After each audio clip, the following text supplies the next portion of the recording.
You're about to go deep with Dan Good. Brent, what's been happening, mate? Dan, g'day. Nice to see you again. You too, my man. What's been happening? Oh, mate, I've been very busy in the sense of always working very hard to earn a dollar. That's good. We got to get that working. Got to make that money somehow. Oh, you do. The arts don't always pay. No, that's right. And, I've got a young family, so I've got to keep after making sure it's a nice, smooth transition to keep the young girl, my daughter Juniper, who's now, she's in grade 2. Yeah. Beautiful little kid. She stays with me part of the week and then stays with her mum part of the week. Yeah. We've made that work really well. That's good. That's all we need to know. It works well. We don't need to dig any deeper than that, although that's what the show's about. Well, that's right. We're digging deep with Dan. Might need to cut that clip out. What's been happening on the acting side of things? Yeah, well, the acting side of things have been it's going gangbusters. Look, I actually had an agent for about 25 years when I first started. Yeah. I was with CL agencies, and I was with them for so long, and I was getting a lot of gigs.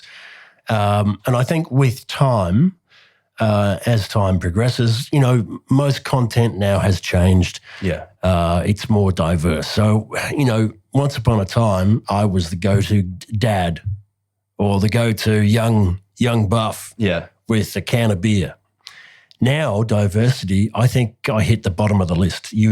I'd be somewhere in the mix, but I mean, everything that's out there, whether it be a television commercial, a television show, everyone wants to show diversity. So yeah, it is a you're thing going to have different cultures being represented. Yeah.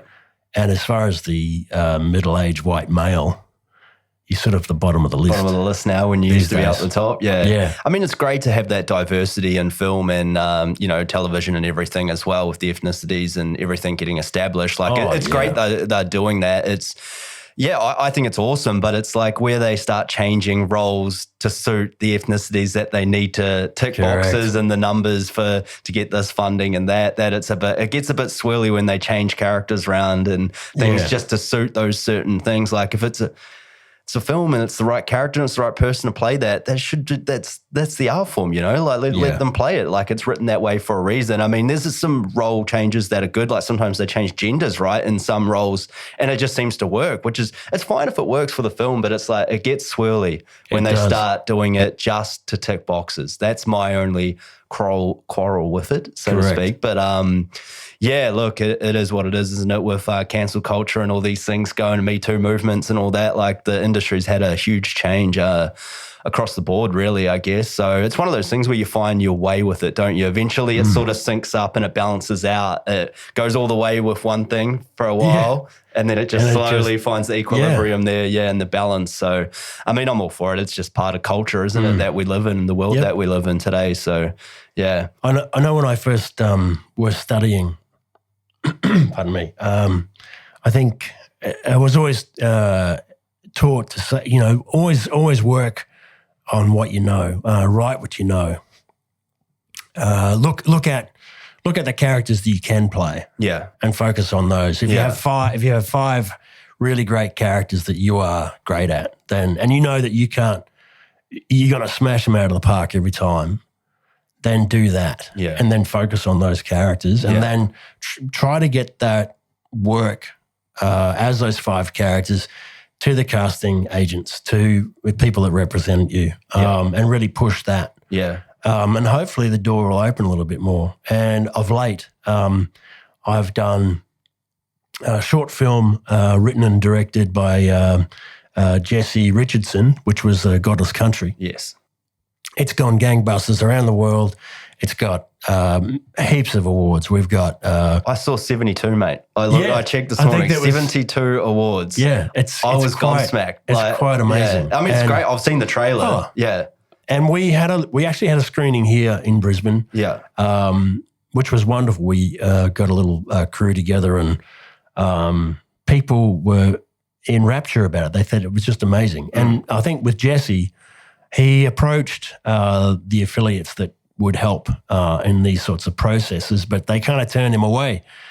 And he said, look, bugger it, I'm going to do it myself. I'm going to try and make this film and just see where it goes. And we shot most of it up at Crow's Nest, out past Toowoomba, and at the Gold Coast, where there's a lot of older sort of little shacks that represent that time period. Yeah. And it was a really great little process to shoot short little close-ups and mid-shots to make the thing work, to make it look like we're in this land from, the 1700s. Yeah.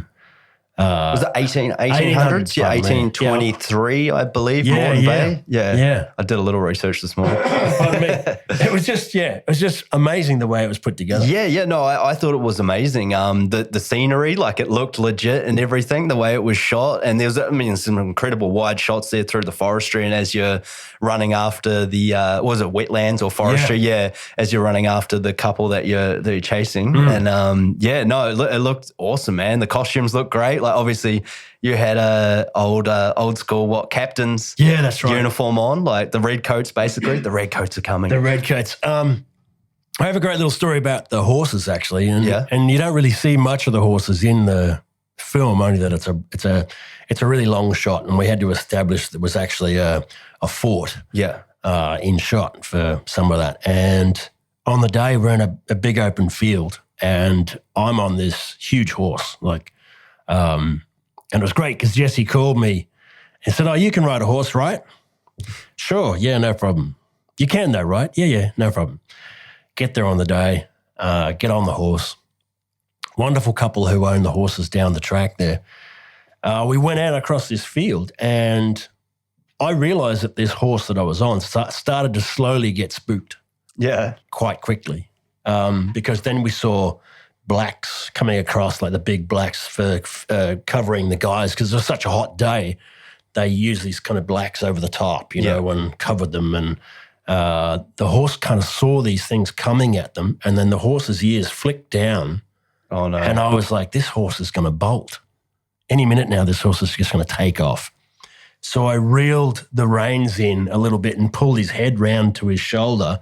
So he just started doing circles quite abruptly. Yeah. Then the guy that owned the horse galloped straight up and went, whoa, whoa, whoa, whoa, whoa, whoa, slowed it down. And I was like, everything's all right, right? And he's like, did you know to do that? And I said, oh, yeah. Yeah. Yeah. This is not my first rodeo. Yeah. And he's like, yeah, well done, because this horse was nearly going to take you over the hill. Yeah. And that just would have been damning. Oh, no. Those horses, they've got a mind of their own. I remember I used to date this chick that was, like a really top horse rider and stuff like that. So showing the horses and stuff, but she's a good jumper, dressage, whatever as well. And she got me on her prestige, nice horse, huge off the ground. And I'm like, oh no, I remember I fell off at one point. It got up to a bit of it probably was only a trot or something. And it just started going, and I was like, nah, I'm off. I can feel myself slipping off the saddle, and I just bailed and jumped off it. But yeah, no, they definitely have a mind of their own. They're wild creatures. Yeah. Oh, and beautiful creatures. Yeah. Too. Yeah. No, they are. They're magnificent. Yeah. Once this horse was really calm with me, because it was a very calm horse. It was just I wasn't familiar with some of the stuff going on around it. Yeah, of course. Well, it's a film, film set, right? With a lot of people around it, like, what are they doing? But just a beautiful animal, and they got what they wanted for the day, and then the rest was kind of just dressing up again. Yeah. In the hot sun, and I think we went into wastewater deep creeks as well for part of the film, just for a bit of fun as well. Yeah. To add a bit more scenery to it. Yes. But it was a great little picture that we did, and then I think I got into some production after that. We did, what did we do? We did mice. What was it?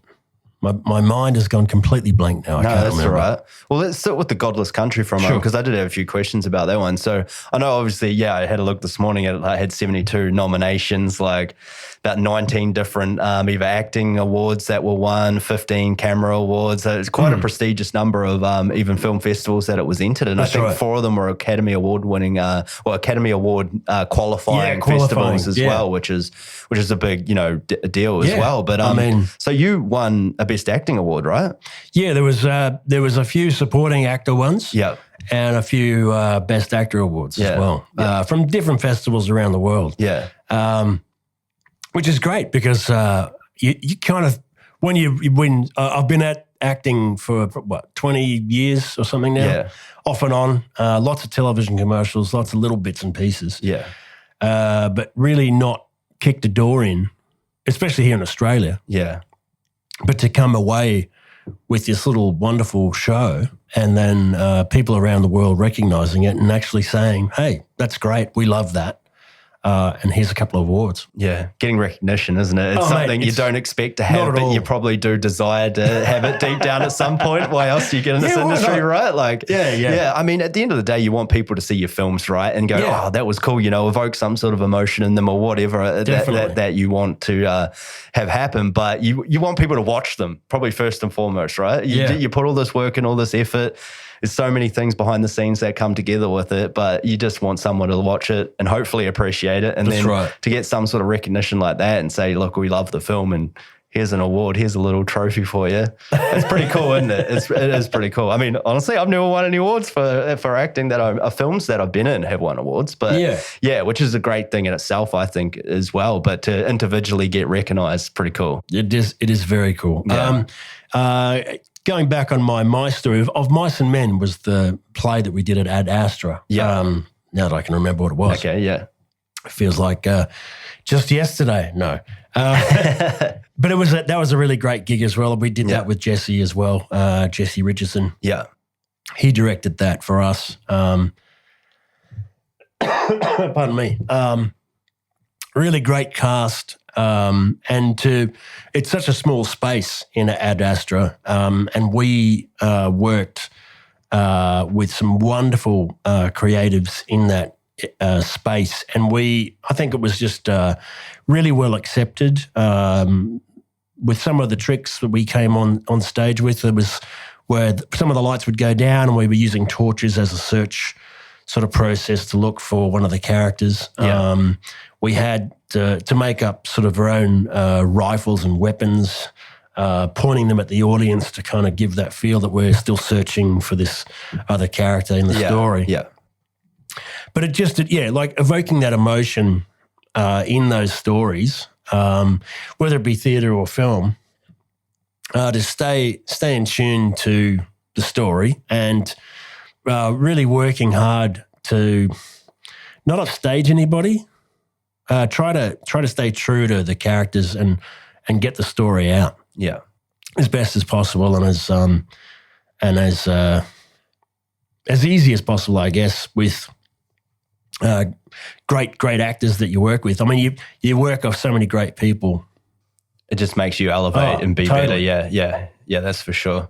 Have you found people that try to upstage one another on theatre sets before? And I have. In a competitive way to bring it out on each other? Because that would seem like it's a good idea, but I guess that can get swirly as well. Yeah, because especially in that last gig that we did of Mice and Men, because it was such a dark lighting state that you knew straight away if you were in someone's light and the line that the fellow actor was on, if you had to step across and cover that light, you knew you had to sort of trick your body across because you knew you were taking it away from him. Yeah, okay. Or her. Yeah. So you had to really be on your game and know where your presence was on the stage. Because you'll only hear about it when you get off. You're like, how dare you? You took my line. I was like, sorry. I just took it in the wrong place. Sorry. And that's the thing. It's not like you can have another take when it's not like film. You got to carry on and improvise. Yeah. You've got to be, you got to be on the money all the time. A lot of the times the audience probably wouldn't even have a clue that's happened. Yeah. Unless they've seen the show before, obviously. And working with a lot of creatives thus far, that's the learning curve. Yeah. Staying on top of your mark, staying on top of what you're doing, where there's a bit of business, wait for those reactions, and really try to make it real every time. Like you're in that moment all the time. And I tried really hard to play around whenever I was on stage, just to try something a little bit different. Not too much, but just something different every night. Yeah. Because otherwise it gets stale. Yeah, keep it interesting for yourself, yeah. But not take away from what you're doing or anyone else. Yeah. I remember with my character, because I was the boss of Mice and Men, so I show up and finally find out about these two guys coming in to the cattle station. Whether or not I'm, I need to find out whether they're going to be any good to work on my presence. Yeah. So I need to find out whether they're capable. And I was losing my character through dialogue that the audience hear. That the boss was angry. He came in earlier. You know. So I just tried something, and that little thing was I actually cracked my knuckles as I delivered a line. Yeah. I said, "Have you got your work slips?" And I was like, I cracked my, and I could hear people. Awesome. I could hear the audience like, "Oh, yeah." Yeah, people hate you that. You could hear these little moans and groans. Yeah. But I tried it, and it was one of those things. I did it only the once. I thought, oh, well, that's something different. Yeah, that's brilliant though. Right? But this is what I'm sort of talking about, these little moments where, you may not have rehearsed them, but it's something that you try, you think about it and go, does it actually work? And you just sort of, I don't really trouble the director or anyone about it, but I just try to filter something that you want to play with, to try to, Yeah. No, that's great. And it's funny you say that. I haven't had a lot of theatre experience, but I have had, I was doing this production, it was actually an opera, it was called Agrippina. Right. And it's like I'm blanking on what the awards are. Heyman Awards? No, I don't know. It won a lot of the Australian Theatre Awards anyway for the opera thing. Like they had like overseas talent all coming in to do the main roles, but I was like background with a bunch of boys that I met that I'm now really good friends with. We were playing soldiers and we had to spin the stages round and things like that and have different marks of where we had to move these stages with people in half the time. Wow. They were like big cage things. So we were background extras that were half doing set decoration at the same time as the theatre's going on, as this isn't like curtains closed. We got to do it and get it on the marks all the time. We practiced for a long time. It was hilarious. So some of the stuff that happened because you got to just go with it. Yeah. One of the guys almost burnt down the stage at one point because he put the cable on one of the lights. My mate Andrew, and it sat on there for a while. And we looked down there and I'm like, I can smell something, and it's like, and the outside, I think the rubber was like just was smoldering. Yeah, it was smoldering away with it. We're like, Andrew, fix it. It was fun, man. We had the best laugh, like afterwards, like when we got off stage before we came back in, like he never heard the end of it.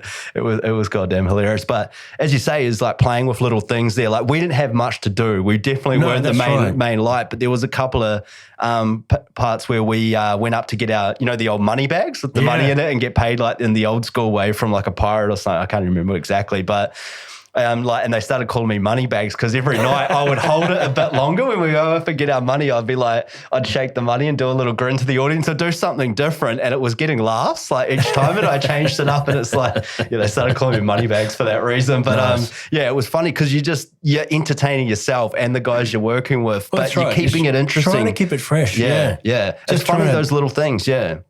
I know that I did do a piece for. The actual Queensland Opera Company. Oh, wow. And it was Madame Butterfly. Yeah. And basically all it was is that they, these guys and girls are operatic singers, just amazing to listen to and watch their stage presence. So it was wonderful to kind of be involved with that kind of show. And it's 4 guys. They use the same 4 guys. I was one of the 4 guys. We had 2 costume changes throughout the show. And most of the time we were soldiers or guards, I think that we were, and we would march up the back of the stage and appear as these kind of very strong, very stern warriors that had these spears. And we had to position ourselves every single time, every night we had to be on stage, so that our leads could work around us and sing around us and tell the story operatically. And I remember, I think it was just watching ourselves back, because we never actually got to see ourselves perform. You were only hearing and, reverb back from people that had seen the show, or if you could catch a glimpse of a replay on some of the monitors, because they're actually filming the show as well. So that the guys and girls in the green rooms could see where they would have to show up. And everything as well, Right? Yeah. So we actually caught some of it, and some of the nights we were actually, we were actually, timed perfectly, walking in, walking out. But sometimes one of us was a bit too quick, and one of us were very awkward with our spears, getting into place. It was one of those things that you just can't, if you're not on your game, you're not, know. Yeah. And I feel for the audience, because if we're not professional in those smaller moments, then it takes that illusion is gone. It's completely lost. Yeah. And once you lose that on stage, on theatre, it's hard to, you'd have to be in it. You can't get it back. Yeah. You just got to roll with it. And that's why, improvising is such a huge thing, like whether it's film or theatre or TV, it's like, and you can get so much good content out of that as well, like the good substance in a scene, like of just the randomest little thing that you do differently has that evokes something else in the actor you're playing across, and then all of a sudden the scene goes in a completely different place that it's never gone before. You're like, whoa, we're using that. It's great. Like improvisation is one of the most important things, I think, as an actor. And you see a lot of comedy actors, obviously, like like Will Ferrell and stuff like that. Apparently in Step Brothers, like I think 85% of that wasn't even written; it was improvised like the whole time. And a lot of I read like a few articles on it, and a lot of the other actors had done a bit of improvised stuff, but they had never seen anything like that. And so imagine that you're going in a scene and you can see how wild the movie is, and it's awesome. But like you would, like not to break, like when you're doing those scenes, stay in character and just have to like roll with it. Just roll with it. Yeah. Yeah, it's such a cool thing. Like when I read that, I was like, that makes sense why it's so good and so wild in places, because you just couldn't script half that stuff. No, not at all. Yeah, it's brilliant. But you said you're in a few TV. I remember there was a while there a couple of years ago, I could not switch on my TV without seeing Mr. Ryobi. Oh. You were in Ryobi commercial for like, honestly, I felt like it was like, you must have got a bit of coin out of that one, because it would have rolled over into 2 years. It did. And I think if you see the same commercial, it's the same stuff. Yeah. And they've just got a new dad. A new dad face doing the same thing. No, it's the same core. Yeah, exactly. So it was the setup is that it's dad, and he's painting the pinboard in the shed. Yeah, with the tools. Yeah, that's right. The shapes of the tools. I remember it vividly. Honestly, I've seen it so many times. That's right. So it was dad's painting the pinboard, and it's Happy Birthday, Merry Christmas, Happy Father's Day. Yeah. And he leaves, and then obviously Mum and the kids come in and realize that that's what Dad wants for these items through the year. And then they're, that's what Dad wants. Yeah. He wants these new Ryobi tools, you know. Oh, it was brilliant. It's a great ad. Like, I thought it was good, but it was uncanny how many times it was playing that I would switch the TV on and I'd see your face. I was like, look at Brent go. Like, and and obviously you would have got what people don't know if they're not in the industry. Rollover was when like your TV commercial, it'll be contracted for a year or 6 months or whatever it is. And then they decide to use it again because it's so good, obviously. And they used it again the next year. It was on for a long time. That's right. There. I think it rolled 2 years, and that was a national television commercial through Australia. Most of that time it's the Eastern Seaboard, so it'll be all Queensland, New South Wales, Victoria. And I think what it did do was it went to Europe for about 6 months. Oh, wow. So really? It went to, where did it go? I think strange places like France and the Ukraine. I'm sorry, I have to say the Ukraine, but I think it went there. Okay. But, it's one of those things. Should they dub it over? Or? They'd have to. They would have to. That would be so strange. Like you were talking about just before we started with that out of sync audio. But I mean, being action, if there's just I guess it's all action. Yeah, and a lot of it TV commercial, there's not a lot of speaking in it either. No. It's generally voiceover work as well, so they would have voiced over it. Yeah. I mean, most of those television commercials you see for brushing your teeth with toothpaste are done in Singapore. And they use kind of really beautiful looking Singaporeans that are kind of, they look kind of more Caucasian than it's like from Hong Kong or something like that. But they still use them. They still use them here, and they just dub them over with English. I guess English Australian voices. Yeah, exactly. Yeah, because it's purely just action. So. Yeah, you're right. And that's probably like 95% of the commercials as well, unless you really advertise something where it's just direct to camera, isn't it, where you're speaking, then, you could definitely do that. That's so funny. That's awesome. I remember breaking the news to a mate that I used to live across the road. He was an older fellow, and bless his soul, I think he liked to drink a lot. As some of us do, yeah. And he asked me, he said, you're in a lot of commercials. I said, I've done that, He said, oh, okay, so, and he sort of stopped and he said, so you mean to tell me that the little old lady that goes into the golden casket to get a ticket, you mean to tell me she's an actor? And I went, well, 9 times out of 10, it'll be an actor. It was not really a real person. I mean, she's a real person, sure, but she's just an actor. Yeah. Actress, whatever. He was heartbroken. He was literally heartbroken. Because he thought someone won that for sure. He was like, he just went, I can't believe that. I've been conned all these years. And he was shocked. He was absolutely shocked. Yeah. And I was like, come on, mate, you realise it's not real.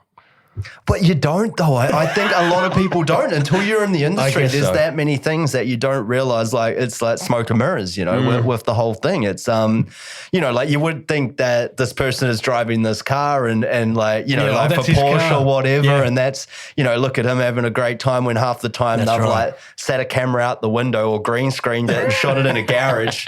And they've just like got footage later on of the car driving and then just put that back in on the green screen and there you go. Like there's so many things like that. It's just all smoke and mirrors. And you don't know until you're actually doing it, and you don't know the things that you can get away with. And building up a scene like to be so real. It's like for example, like the studio here that I've put the wallpaper up that you were saying about before with the brickwork. It's bricks, everyone. Ladies and gentlemen, this is brick. It's nice brickwork. All right, I did this myself, renovating. We did a scene in a restaurant scene with a table, with this is how I first found this wallpaper. It was my mate was like, trust me, man, we can do this. Like we had an office set up where we shot probably 80% of the film in there. The rest was outdoor scenes, but we shot and we used it for office scenes, for a restaurant scene, for boardrooms, all these different things in this office. And he's like, we'll get this wallpaper, we'll like tape it up, we won't stick it on the wall. Like this is actually stuck to the wall, but you can peel it off and just go again. It doesn't even damage the paint, man. It's pretty awesome. But and we, you get some tablecloth and candles, you put the backtrack on of a restaurant, glasses clinking, plate, people talking in the background. Mate, it looks legit. You couldn't even tell. And that is the magic of cinema there. That's right. If you can do, 75 pages, 78 pages in one room in a restaurant, you got a feature. Oh, yeah. And that's your budget right there that you can just like dwindle down and do it on a shoestring like a lot of us do in the indie game. Like that's right. Yeah. I mean, wasn't it, what was it? Ryan Reynolds, he did that film in a coffin. Which one was that? I don't know if I've seen. Do you remember seeing that? I can't remember what it's called now. But actually, because it intrigued me, I thought, well, how do you pull this off? How do you actually do a whole film in a coffin, underground, in the dark? Yeah. But they did. They pulled it off. So he's got a phone, and the phone rings, and that's the light. So that's your lighting stage. Yeah. So he's on the phone, and it's all sort of close against his face, and then his phone dies, and then he's got a lighter, and he's got a box of matches, and the phone calls again, and he's trying to get his colleagues to find out where he is. He's buried under the ground, and it's just amazing. What movie is this? I can't remember. Everyone was probably yelling at me. The title's this. Yeah, I can't remember the title. I feel like I vaguely remember that now, but I didn't think it was Ryan Reynolds. I think it was Ryan Reynolds. Yeah. Yeah, righto. Okay. Well, that's a cheaply shot film, isn't it? If you can do that, yeah. Right.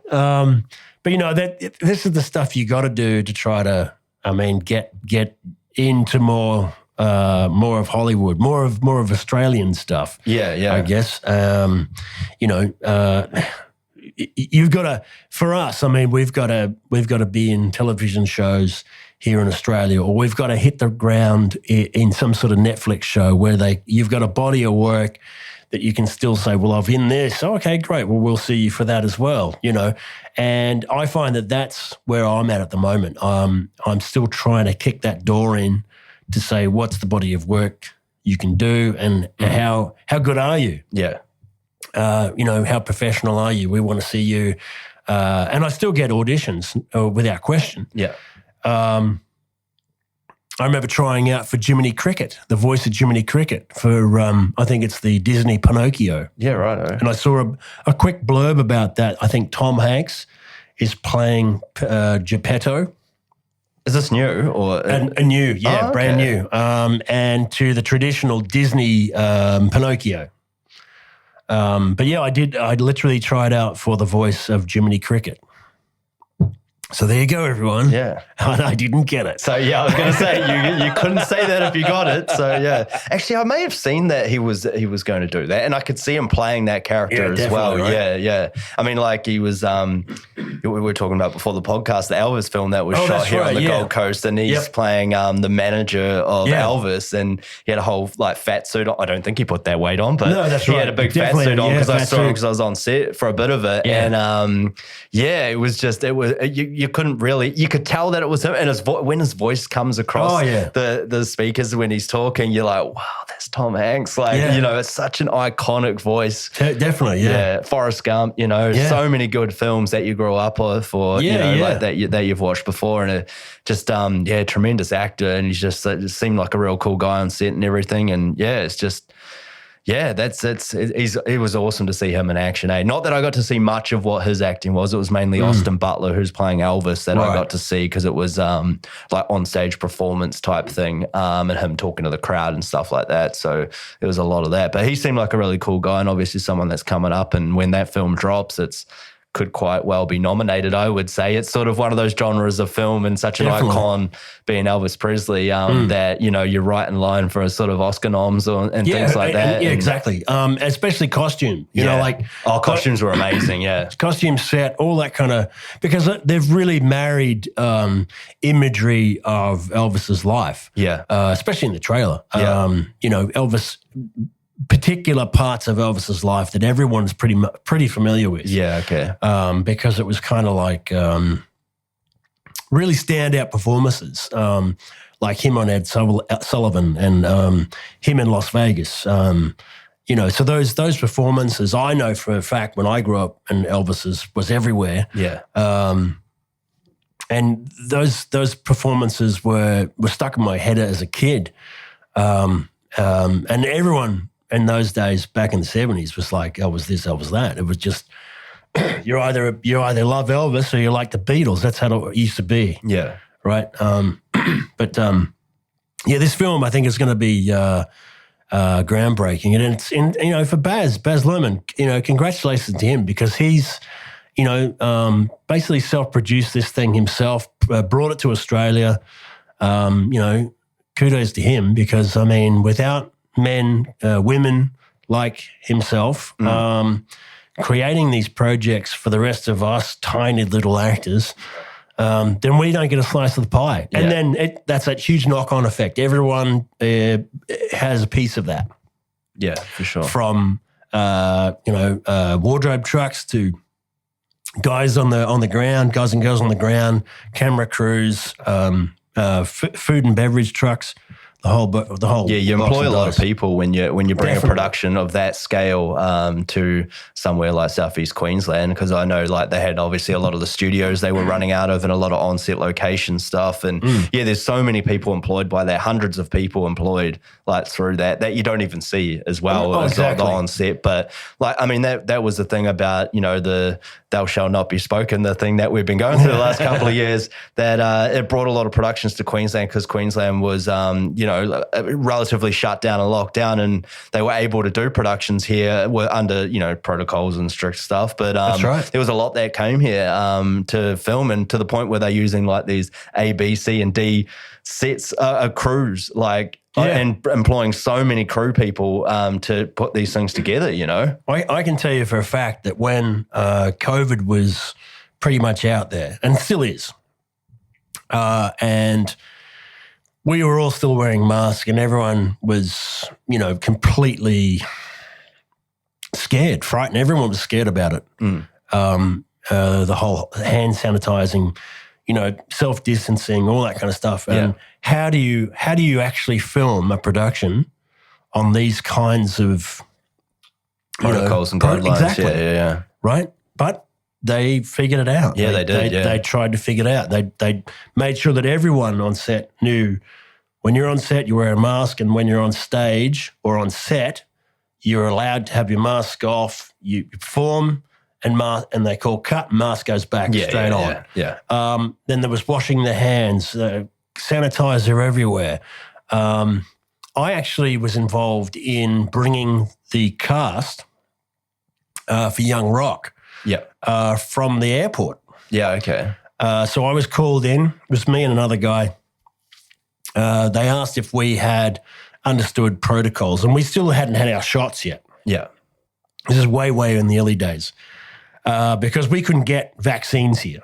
Yeah. The government was still trying to work out how to make vaccines, whether they were going to set up centres for patients or whatever. All this money was spent. Anyhow, I was called in and I had to show up at Screen Queensland. I had to drive a van out, a bus. We had allocated seating for our American cast.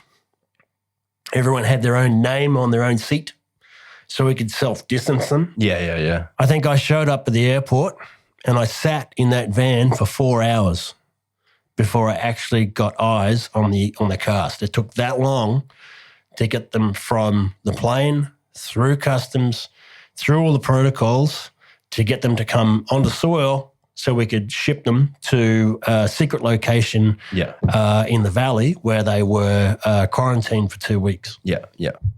And that was the process. Yeah.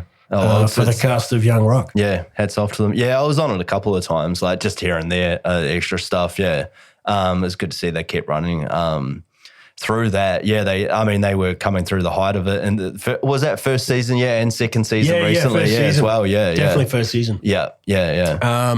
And I mean, I went for heaps of different auditions. I think I went for a taxi driver, number one. Yeah. Bus driver. I auditioned for these kinds of roles. Yeah, little bit parts and stuff like that. Yeah, I had a few like speaking roles like for it as well. But yeah, auditions, I didn't get any of them. But it's great because that's what happens when these productions come here that, you know, the smaller actors like ourselves get a shot at little bit parts. And, that's right. You know, that's your time to shine. If you can get something like that and be seen by the right people, they'll get you back again and, you know, like might give you a bit of a bigger part or expand your character. It's just, these are the things that you work with when you're on set and you get a call up, and whilst maybe you're only an extra or whatever, like on something like Elvis or whatever, you can get picked out to have a one-liner here and there. If you're well behaved, you do the right things on set, then and don't be an idiot, then you can you get a chance at a shot at something that could propel your career down the track. You know, it might be such a little thing, but you get seen in something like that, you get a one-liner here and there. That matters a lot. Like that's a little win, a little break for us, and to try and springboard onto something better. Yeah. I think you're right. It's all about having respect for, I guess, the tireless hours of cast and crew that have been there for so way longer than you have been. Yeah. If you're there for a 10-hour day and that's your call, you've got to be most respectful for everyone that's working very hard, that's been there day in, day out for months. Yeah. And you get your 10-hour call. You ask the right questions, you get placed to be sat somewhere out of the way until you get called up. And as long as you have respect for everyone and follow the processes, then, hopefully a door opens. And if someone finds you another way in, or hey, this guy's perfect. Brent, come this way. Sure, no problem. Yeah. If you got the right look, you can get placed somewhere. Yeah, it's where the dad look can pay off, mate. Yeah. But yeah, no, that's 100%. And it's like what I noticed is too. You mentioned Baz before. He ran a really good set. Like he made you, even though you're on there as an extra, and whether you might be only 10 of you or there's 100 or whatever. And some of the scenes there were that I was like involved in, there was a lot of crowd. But they didn't really treat you like extras. You know you're an extra, but they were calling you like background artists and things like this, which had never really happened on set before. Yeah. Usually it's like extras over there, and it's very stern and strict. And you've got a second AD that's talking to you completely and no one else even looking in the eye. Yeah, that's it. Yeah, but no, he was great, man. Like, and you could tell the energy lifted when he was on set. Like I did some of the second unit stuff and it was just, like it was a thing, and he would come by just to check it out and see how it was going. And honestly, the energy that lifted, especially when you're dealing with a lot of people in a big crowd and you need to keep that energy the whole time, because generally there's a lot of cheering going on for Elvis and girls fainting and things like this, as they did back in the day, because he was such a, huge icon. That's sort of that energy for 10, 12, 14 hours that you're on set is so vital. And for a guy to lift people up like that, and as a director, it's pretty awesome. And it's obviously your job at that point. And he's been on enough sets, he's that experienced that he knows that that's what's, required of him in certain things, even though he could be just kick back and like be, he's the head honcho basically, running the show. He doesn't have to do that, but he saw the core value in having a high energy extras, that what it takes and what it brings to the overall scene of things. And you could tell he just sews it all together seamlessly. And that's like he's been involved in a lot of these films, like, Moulin Rouge, and I think he did what song was like Tobey Maguire and all that? That was the Great Gatsby. Things like that, like it's really extravagant kind of sets and the way they're dressed with all the outfits and everything, and just there's so many moving parts to all that, but he's obviously been there and done that so many times on a big stage now that he's locked in and he knows what he's doing. He can control it in that way, but it's so important. It's funny because you're only a kind of a shit kicker on the side, but it's like when you get made to feel that a little bit more important, you give so much more to it, and they're well aware of it, and it really shows in those scenes, because you just don't realize how important the background is to the overall scheme of things, because he's putting it all together in his mind and editing the film as he's going as a director, and a lot of them are different. But and he's a rare breed, old Baz. I think something that Australia, I think, that whole tall poppy syndrome, where we have our sports stars and then we have our artists. Yeah. And as soon as our artists sort of hit the big time, they take off. It's, we have that with not them again. Yeah. We shouldn't have that attitude towards it. We should be grateful that these men and women are even around and Australian. They generally give back, though, a lot of the time. He brought the production. Yeah, I mean, there's a lot of factors, obviously, in it, but I didn't realize he's actually Australian, right? Yeah. Yeah, I didn't know that until recently. Yeah, I don't know. I think I swear he has got a well-rounded accent, I guess. Yeah. Like he's sort of got a Britishy American accent that's kind of like, it's all flows in there. Obviously, he spent a lot of time in those countries. Where he's lived. I'm not 100% sure on his exact. I think there's a lot of when I think of Baz Luhrmann, there's a lot of glam in his films. Oh yeah. He's a glam dude. Yeah. He's very eccentric, as most artists are, and creative artists in this industry, are very much like that. And to capture those things is what makes for great film. Yeah. And I think that's the one thing that when, Baz shows up at, Pliversex front door, I want to do a film here in Queensland. Yes, thank you. Yeah. Wonderful. Yeah, make it happen. Let's do it. And then obviously when COVID did hit, that production hard, they basically had to kind of stop production for a while. Yeah, for quite some time, yeah. Tom Hanks obviously got ill, was at the University Hospital there at the Gold Coast. He was fine. He got through it. I think him and his wife. Rita. Yeah. Kudos to every medical staff that were there, everyone that was helping out that finally got that thing finished. Because it was probably in production then for maybe like a year and a half or so, or even maybe longer than that. Yeah, because of the halts and everything. Because I know they had it ready to go, like, you know, everything ready to go, and like obviously it's timelined and scheduled and everything, and like the costumes and this and that, and really, and then obviously just Tom's got other projects on the back burner. Then he has to kind of just hold off, where he has to go back and then come back again. Yeah. Which must have happened. I mean, he's obviously a busy man. He's doing a lot of things. Yeah. No, hats off to them, and he done a great job with it. Like when I was only on set for probably maybe probably a week all up, I guess, you know, 3 or 4 days here and there. And it was fantastic to see like everything, the way it was run, and just, and it's going to be a good film, eh? It's going to be so good. I hope, I like when I was on that second unit at one point when I got brought back, because I was like playing a US soldier.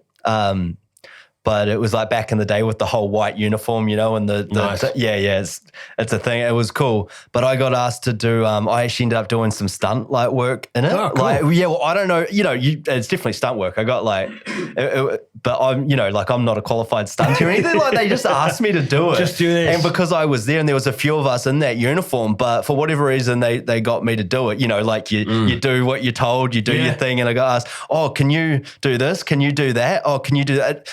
3 people, actually, I probably shouldn't say too much because I don't even know if it's going to make it into the movie, but it was a moving car and I had to throw people out of the way of this moving car and I got hit a couple of times and it's like, smashed up my hand and stuff, but it was awesome. Like it was so cool to be able to do it and I hope it makes the film because it will look really cool. Wow. But it's such a short sequence, you know, and I better not say too much because I obviously don't want to it's not really giving anything away of the film overly, but I mean, it's still. It's a scene where like Hanksy and Elvis, like they're in the cage trying to get out of this festival, you know, and all these because everyone mobs the car, right? as he did wherever he went, and so I got to do some pretty cool stuff with that. Like, one of the stunties like ran and jumped on the bonnet this woman, and you had to grab her, and like just they mobbed the car. So we're playing like naval security, if you will. Wow.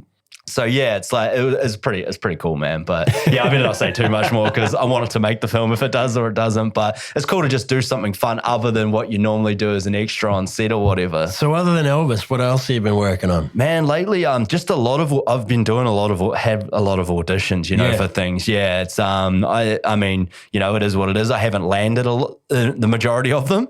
Same. But and if any of them, to be honest, of the biggest stuff. But like even speaking roles and like the Young Rock thing. I've had several of those. Other pilots that have come here, other TV series that are about to come here. Like I had probably the biggest audition that I've ever had a few months ago for like a lead in a TV series that's getting done here. Yeah. And that was awesome just to get the opportunity to do it. You know, it's like get it, you know what it's like with an audition last minute. It's like 7 pages of dialogue, in a couple of days. And it's like, I'm like, how am I going to memorize? And it was like, one of them was like a full page monologue dialogue. And I was like, this is the scene that's going to win or lose you this audition. You know, this is what's going to get you the role. So I really concentrated a lot on that and did the rest. But man, I did a good job with it. I was happy with it the time that I had. I didn't get it, but, and I won't say too much because I know it's going to be shooting very soon and you never know if you might get caught up to a little bit part or something that they liked what you did. Yeah, so there's always something else. But a lot of auditions in that regard on some big stuff and getting, you know, which is good and it's great to get in line with it.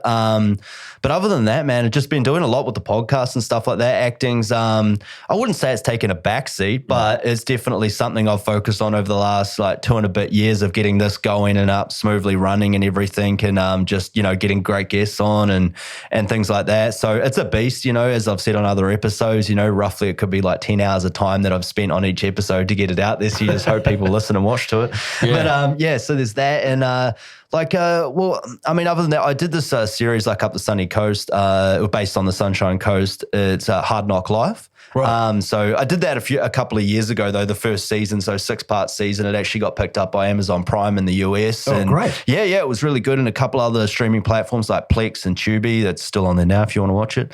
But it's up there and we're basically going to be shooting hopefully the second season this year. It's looking really good. You know, I've met up with the producers and stuff and the writers and it's all going. They've got like a lot of different writers on board to help them shape the series and a lot more other people. bigger budget. You know, they're going through the funding stages of things. You know how it goes, and behind the scenes, there's a lot that gets worked into it to bring the overall production quality right up for the second season. You know, and I know they've got meetings with a lot of the bigger streaming platforms to, you know, integrate everything for the second season. Door opens. Yeah, exactly. So that's looking odds on that it's going to be shot this year, which I'm really stoked to get back into that, because we did it a couple of years ago, the first season. You know, there's a little bit of time between drinks, but in all honesty, like it took like a year or so to come out and get picked up and things like that. And that's where I think, you know, the pandemic like helped, because they needed a lot of content on a lot of streaming platforms. So, yeah, in that regard, that was awesome. So I know that's coming up, and I've been talking to the mate about a feature coming soon that he wanted me. I only took a call from him the other day about it. So that'd be cool if I can get back shooting with him, because it's a guy that I did a lot of films with, you know. So that will be really awesome. And like it is in this industry, you get that core group of people that you work with a lot, and you tend to go on the same films. Like you did the A Godless Country, you're on the theatre thing, and like you just get with these directors and writers and other people that you really work well with, you jive with, and that's so vital and important in this industry to, you know, boost each other up, you know, and use any networking ability you got if you're on for a producer. Because I know, like myself, like, so I talk to a lot of people, you know, because people ask me, how do you get all these guests for the podcast? I'm like, man, I just, you know, I know these people from the industry, or I keep an eye on all these people that I know that are really talented, and some things that get happening, you know, and it's just like the right time and to talk to them and like, get them on the podcast and stuff. But like, it always used to be like, because I produced quite a lot of stuff as well and helped out mates, and they'll call me up last minute and go, oh man, I need to fill this role. You know, someone's dropped out. It's this and this and this. You know, anyone? I'm like, yeah, I can think about 3 or 4 people offhand. Like, send them through like headshots and stuff of this. Don't even tell them that they look at, they're like, oh yeah, I want that one. I'm like, oh, look, you know, I know this, you know, just this director, he likes to look at you for this role. Are you available? Yeah. You know, like that stuff, just you're helping people out, man. And that's awesome to get. I guess it's that good positive energy to say like, look, we understand how it's like. Don't give up. Keep going. Yeah, that's it. And it comes back to you, man. It really does. Like what you put out there, you can say it's woo-woo as you want, but when you're positive and you're holding yourself in a high regard and you've got good energy about you, people feed off that as well, like for good and bad reasons, too. But if you're like staying on that high consciousness, if you want to call it that, or you're elevating there and you just keep going and keep working at these things and stay positive about it, things just happen. I know I've been down in the dumps over a few things, and like, and you, when you get that better attitude, you like all of a sudden nothing's like sort of happening, and you're like, you get a bit you're down on your luck, and you're like, man, like, oh, you know, like it's so much, as you know, as an actor, it's so much effort you're putting in behind the scenes, like endless amounts, because it just doesn't stop. You can always get better at anything you're doing, you know. That's a constant work, and it's a pursuit that is just so hard, you know, and that's why a lot of people give up too, and like why the people in the upper echelon get paid the money they do, because they stick at, you have no idea the sacrifices that they've made to get in those positions, you know, and it's just, there's so much, you can get down on your luck, and it's just like, if you pick yourself up, you stay positive and you stay good, all of a sudden something just comes your way. And you're like, look what happened when I got the better attitude about myself. The universe just provided something for me. Whether you want to believe in that kind of energy or not, it's such a thing. It is, you know, it is an energy. I mean, you have to kind of accept that for what it is. You know, you can be on some sets where if something is really bad and it happens in front of you, it can really pull a crew and a scene apart. It can pull it apart, and it can be completely damning. Yeah. So as a healthy, positive set for all the crew to be switched on, actors to be switched on, everyone's there for that end goal. You know, the energy's got to be good. It's got to be up. Like what you mentioned about Baz and exciting these background artists, you know. Now, when I did Godless Country, I thought, oh, well, that was great. And I think, you know, I was like, anyone that thinks, oh, well, that's it then. There won't be any more, because that's as far as I'll go. Yeah. I get a call from a fellow that wants to do a feature. He saw Godless Country and he said, look, I loved you in A Godless Country. I want you to be in my film. Yeah. Now, the character's awful. He's a really horrible guy. This character's called Warren, and the story is a very dark, awful, horrible story about I guess, the sex trade. Yeah. And he wanted to get his feature up and running, and he wants to shoot it in September. Yeah. So I said, look, send me out, a self-test, and I'll run it off for you, and you can decide. Yeah. He loved it. He said, look, that's wonderful. I still want you to be involved. Can I send you the script? I said, sure. And I read the script. So I'm in page 40, and I'm out by 53. Yeah. But, hey, it's something, right? Yeah, so you're in there for an inciting incident as an antagonist character by the sounds of it. Yeah. Yeah. So, it's a great character you can kind of get your teeth into, because it reminds me of so many other great, like Peaky Blinders and all those kind of dark characters, Yeah. Just horrible dudes that are in these sort of fantasy kind of existent worlds. And I can be as bad as I really want to be, in this piece. It's got to be pretty cool to tap into that. Oh, yeah. In a badass. It's very dark. It's very, very dark. Yeah. Which is a great little role. Yeah. So yeah, I'm excited for that, and that's come out of something else that I've done. Yeah, of course, yeah, because someone's seen A Godless Country, which I've only seen the trailer, but you're quite menacing in that as well. You play Captain Cobb, am I right? Yeah. And he's the one hunting down the couple that's trying to get away. Yeah, yeah. So they've escaped, and he's been awful to that couple as well, and their young child, and. The problem with Cobb is that he comes across as this vicious, twisted, captain, British captain. He's been on the land in this new country of Australia for too long, far too long, and he wants to go home. He just wants to go back to England. But where his confusion is, he's doing it all for love. And he's confused about that, and he's being forthright and trying to find these people because he's in love with the girl. Okay. Ultimately, yeah, or fixation. Fixation, yeah. Yeah, because I see that where he tries to break the deal. Yeah. So I mean, like that whole process for him is damning because. He loses out as well. And there's no real hero at the end of the story for the ending. But it's a great little piece, Yeah. Well, when you're playing a character like that, and I know I've read like a lot on these things, and it was an interesting part, like when you're playing a bad guy, per se, in a film.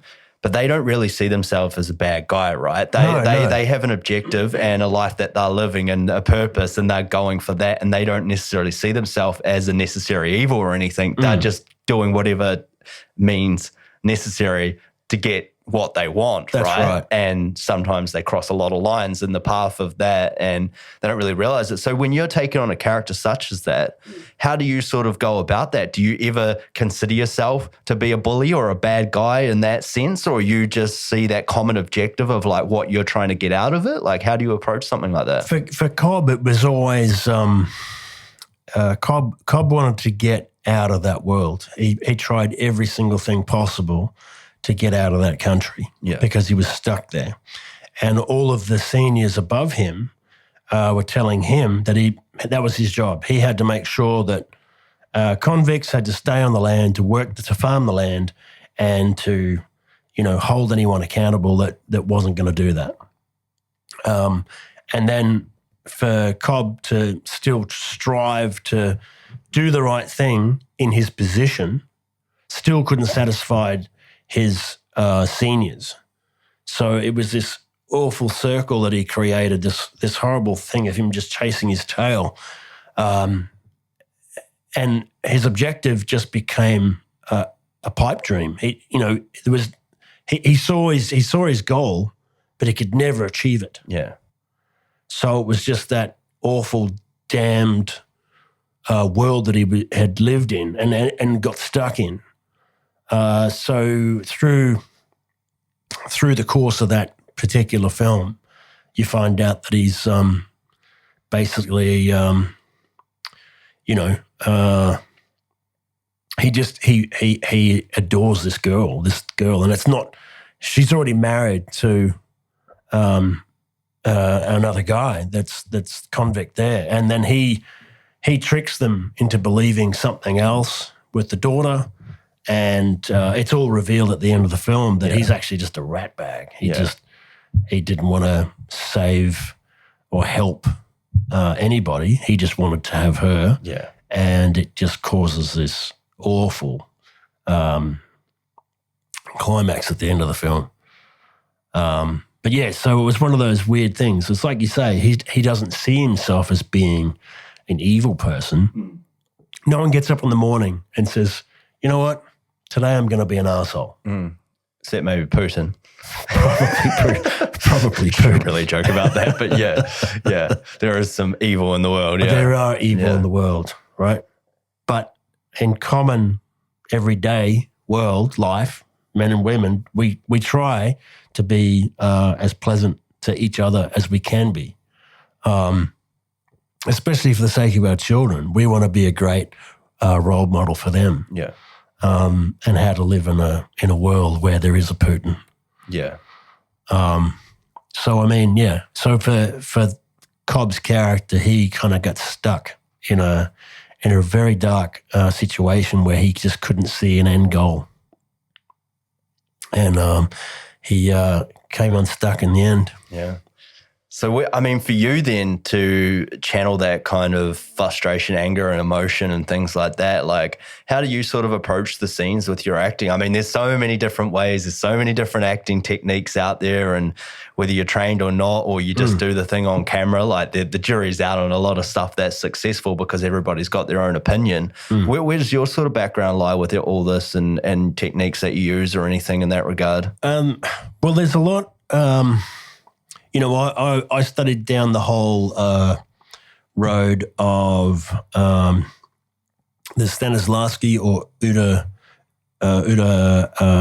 Hagen, I think that's right. Uta Hagen, yeah. Hagen, pardon me. Yeah. But then you got your Meisner as well. Yeah. Now, Meisner sort of tipped it on its head that it's like it's right to be true to yourself and your character, but try to relate it as much as you can to your own experience. Yeah. So if you can put yourself in those shoes and try to figure out, well, how would you try to get out of that? What's the feelings that you have and how does it affect you? Does it create anxiety? Does it create frustration? Sadness? Does it create a fight? You want to fight, you're fighting towards that whole process. And I try to relate it as much as I can to the script as well, because, I mean, you can only go by the words that you've rehearsed in the script. So if the words are sort of directing you into a process where they're kind of giving you clues of what they want from the scene. Yeah. They're kind of giving you clues whether it's going to be very dark or whether it's he's trying to come out of because some of the dialogue for Cobb, there's a lot of reminiscing where he's talking to the younger captain, the younger private, pardon me. And he always kind of gives his spin on where he believes the world is and why they're in it. So with respect to the script, you can only go as far as the words want to take you. And then what comes out of that process is try to find the tricks to the hidden meaning. Yeah. Subtext. Yeah. It's all that subtext that comes out. Yeah. And mostly. So would you then, you're relating that to your, like using a substitution form of technique of like relating to it in your own personal life, little things to make that anxiety if the character is feeling anxiety. Do you sort of use that kind of technique with substitution or, because I know like Stanislavski and a lot of the acting techniques are like an abbreviated or a hybrid form of the one technique kind of. Correct. Yeah. And then they've sort of branched off into all these, they've made their own techniques around the sort of fundamental techniques, if that makes any sense, right? Like that's... Because I mean, it has to, for it to sit in your soul, you know, and come out of your eyes. Come out of your eyes as truth. I find that when I was Cobb, the truth was always in my eyes. And there was a lot of shots in that film where Jesse and Aaron Singfield, the director of photography, really pushed the camera way in here all the time on Cobb. Yeah. Because it was you could feel the pain, so much pain that this man had. And whether that was because he possibly had so much more atrocity to so many other men and women before he even got into this moment. Yeah. And so that was built up through him, yeah. So you could see that dwelling and coming out of him through some of that dialogue because he really wanted to get away from the godless country. Yeah.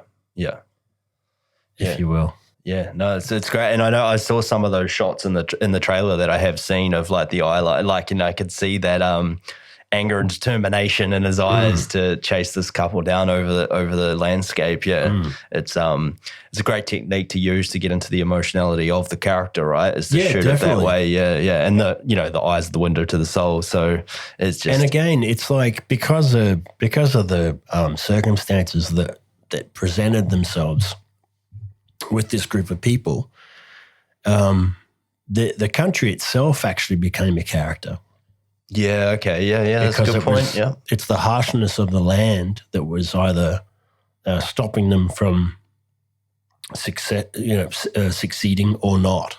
So whether it was wet weather or the harshness of the heat or creeks, or whether it was snakes and spiders or whatever the land wanted to throw at them, they still had to try their very hardest to get to that end goal. Yeah. Pardon me. That's all right. But, you know, it's one of those things you kind of have to go through it. And we actually finished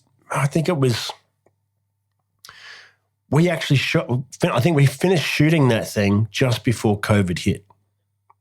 And we were, there was a lot of logistics that had to play out because the crew that we had was only a handful of people, really. Yeah. We had to carry everything out. Yeah. And whether I was dressed in costume with a rifle and a sword and climbing up a mountain to a mountain peak to, you know, I do all my own stunts, ladies and gentlemen. You know, and carry camera gear and carry lights and whatever else we had to get up that gorge or whatever. It was all hands on deck. It was like, I got that, I got this, you know, and we kind of had to carry a packed lunch up with us because you don't want to walk back out to go get food. We couldn't get food trucks in or any of that stuff. This was like a low-key budget. You're balling out on a budget. Yeah. And that's what it's like on a lot of these indie sets as well. Like, you have no idea. I mean, that's why people don't know, you know, like it could be, you got a shoestring budget, you're doing a lot of it for the love in the indie realm. And you're having to go through these processes. And that's what shows though too. You can't just be like an actor sitting there. You guys carry all that, like do the heavy lifting. You're want to, sitting in but the people chair, will do it, but you want to be involved and you help out. Right. And then it creates that better thing, that better energy on set too, that everybody's in this for the art and for the love of it, right? And that's what ends up showing, like we were talking about before, in the overall body of work. It really shows when that energy's there and everyone's doing it for the love and it's just all running on this level. Like it really just shows in the final product. Well, that's every time. When you see the images, you know, and especially we got a chance to see it on the big screen for once. Yeah. Pardon me. That was amazing. We actually got to see it and we were just like, wow, this is just amazing. Yeah. Because some of the drone shots, because it just looks so vast and it's so, there's so much countryside and there's nothing there. Yeah. You know, which is great because that's what they needed to see. They needed to capture those images because it was early Australia. Yeah. It sets the stakes too for what's going on. Yeah. Because you're one person in the middle of nowhere. And the same for it, you know, and I guess it becomes a chase film, but then the way logistically it was edited and you could hear Cobb in the background. Yeah. His voice taunting. It's quite menacing, and they were searching around and looking. He's going to get us soon, you know. And then there's a wonderful edit in this film where the mother reaches out and sees her daughter, and she wants to reach for the daughter and come to me, and then in that same image, you see a hand come around and go over her face, like not to call her. And it's the same cut. And then she finds herself back underneath this gorge where Cobb is above, and it's her husband saying, please be quiet, he can hear you. Yeah. It was just a wonderful edit. There's this beautiful edit in the middle of this film, and it gets me every single time. Yeah. I just go, I love that edit. Yeah. I love that edit. It just shows you everything, like, you know, in the moment. Like, it really makes the emotion of like because the mother's looking for this daughter. You feel for them. You feel for the main characters. You feel for them straight away. Yeah, yeah. And it's just these. You know, I was just like, I love working with really smart, clever people. Well, that's filmmaking at its finest, right?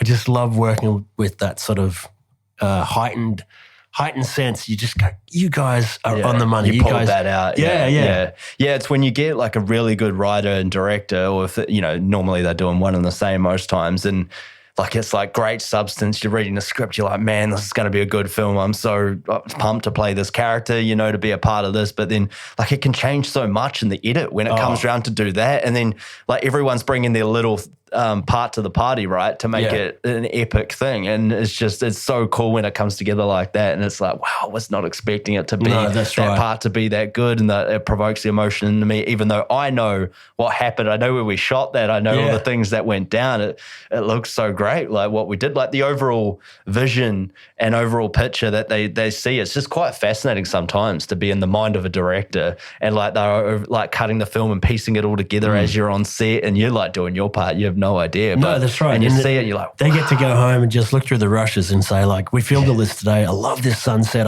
This moment you've captured here. Yeah. It just, that's all that little bit of magic that happens. It just, there's a shot where I actually get clobbered. And that shot, I kind of did it, went, okay, I get it. And I just had to time it right. And there's no stunties on set. It's just me. It was basically me as Cobb and Jesse as the husband. Yeah. Irish. Come here, Irish, as I used to say to him in the film. Yeah. And he just clobbers me with this piece of wood, and I go down hard. But it looks amazing. It absolutely looks amazing. Yeah. Like it's stuff that Stallone put together. You know, bang, bang, bang, bang. Yeah. So Jesse, is he plays the character, and he wrote it as well? That's right. Yeah. Okay. Yeah. Yeah. So he's the blonde guy that is the other character. Yeah. So he plays the husband in it. Okay. Yeah. And he's the writer director, and he's got all those roles on set as well. So he's not only as an actor, he wrote it, he's trying to talk to the DOP, finding the right shot. Yeah. Gel it all together, going back in his head thinking, okay, I've got that shot. I need to find this other shot. We've got to do this. You know, they're always B-rolling something. There's your A camera, B camera. Yeah, you see something out there at the time and you're like, okay, let's get this while we're here. We might use it, we might not. Use it. Birds in the sky. Yeah, you know? It's a beast, isn't it? Like to take all that on yourself, like and give justice to the scenes and everything you're acting in, as well as seeing the overall picture and controlling the set and everything as well. Totally. Yeah, it takes a really talented individual, to put that together. Yeah, that's cool. That's awesome. So good. No, I want to see the whole film. How long is it, the actual cut? I think it's about 7 to 10 minutes. Okay, yeah. I'm hoping that Jesse Richardson might very well put up another viewing of A Godless Country, hopefully in the cinemas again for us. So that was a private kind of screening, was it? Or wasn't it one of the film festivals as well? I think we did... was it ASIN, wasn't it? That's right, yeah. ASIN? No. I'm thinking... Anyway, it was at I remember seeing it at one of the film festivals when I was originally talking to you to come on the podcast. Yeah. So it's cool when you can catch those. And eventually, like obviously it's doing very well on its film circuit run, the festival run. So yeah, he probably doesn't want to put it up online for that to. Well, that's how right. many more awards do you want, mate? Well, that's right. That's right. It's doing so well, but yeah. It's going gangbusters. It's such a great piece. And for him to sort of say to us that he actually tried to approach, Screen Queensland, he went to them and they said, look, this is a great idea, mate, but, you're going to need a lot of money. And he's like, no, you can shoot this. This is going to work, Yeah. But they don't see it though. No. Yeah. And they might not be so creative themselves to think that things like that can be shot. It's hard for that whole, and maybe that comes down to the pitch. Maybe that comes down to your pitch, so. Right? Yeah. You've got to have a really great pitch. You've got to have that visual pitch. You've got to really entice them to understand. You've got to capture them quicker than what you've got to capture the attention of people in the actual film, Yeah, and especially if you've got nothing to show them. No proof of concept or anything, And I think he did have something. He had something to show them and he wanted to really push this whole project. Now, I don't know. I keep pushing him every other day to go, let's do a feature. Yeah. And I said, let's just get backers. I'm sure we could find backers of our own. Yeah. Well, no, I know friends that have done it.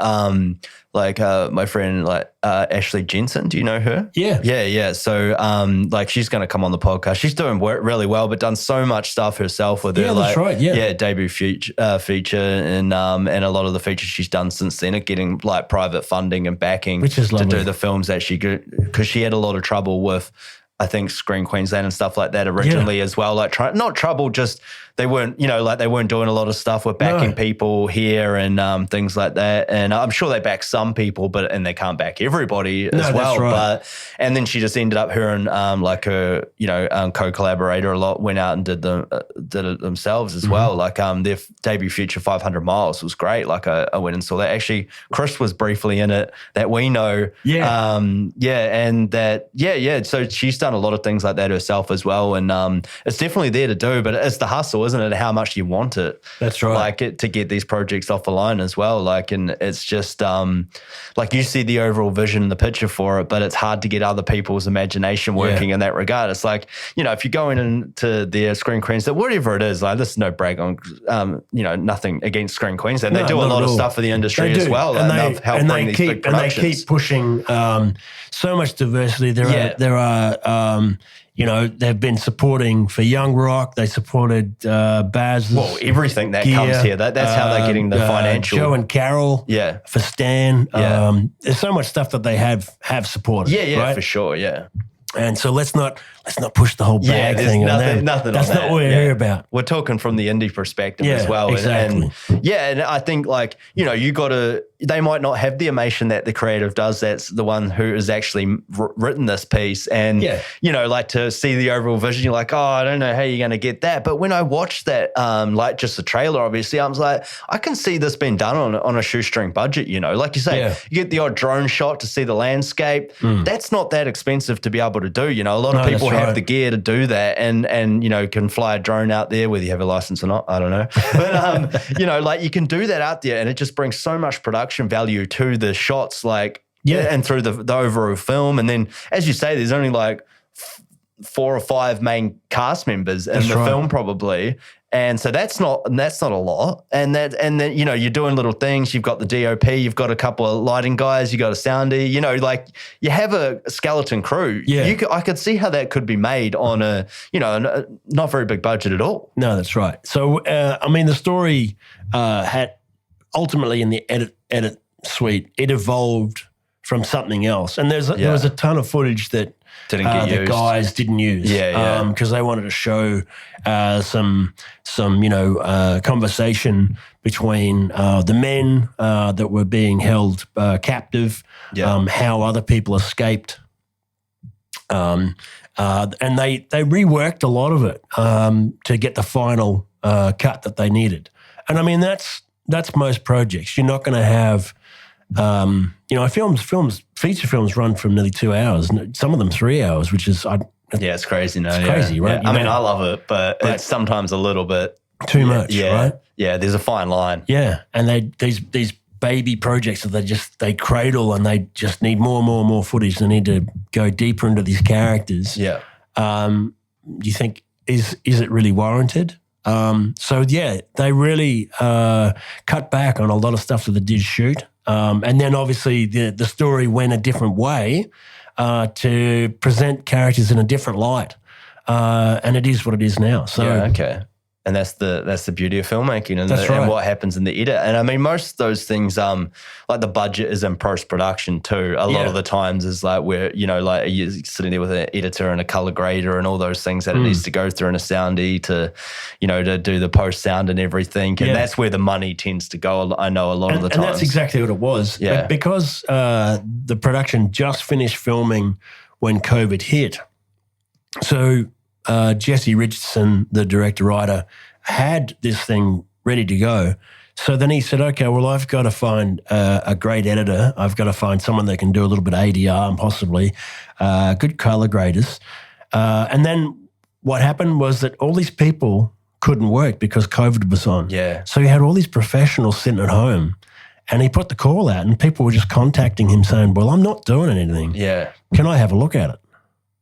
So he was getting really great professional people helping out with this project. And I think that's what sort of made this something a bit more special than what it has become. And without that, I think probably it wouldn't have looked as good. I don't know. You just don't know. Well, I feel like, I mean, I've only seen the trailer once, so I keep saying, but like it seems like quite simplistically shot, but I know everything would have been done for a reason, that definitely. way. But I can see how you can make it look like such a big film, but in such a small way, like of doing things with those drone shots. That's what I was sort of trying to get at. Yeah. And like, you're showing such a vast location and landscape, but really you're only filming it in like a narrow sort of corridor of area that you're actually able to utilize and make a film out of. That's right. Yeah, it's impressive, and that's once again and the it beauty just of works it. so well. Yeah, I mean, it's we definitely had to drive 2 hours out. To get to the Brisbane location. To get to these kind of locations areas, that were sort of remote. Yeah, but still 2 hours out of Brisbane isn't so bad. No, the essence is in the viewing of the film itself. Great, wonderful shots, just beautifully done. Aaron Singfield, who's the director of photography, he's won many awards for this particular little piece all over the world. People are loving the look of this film. Jesse Richardson as the director, I've won a couple of awards for it. But,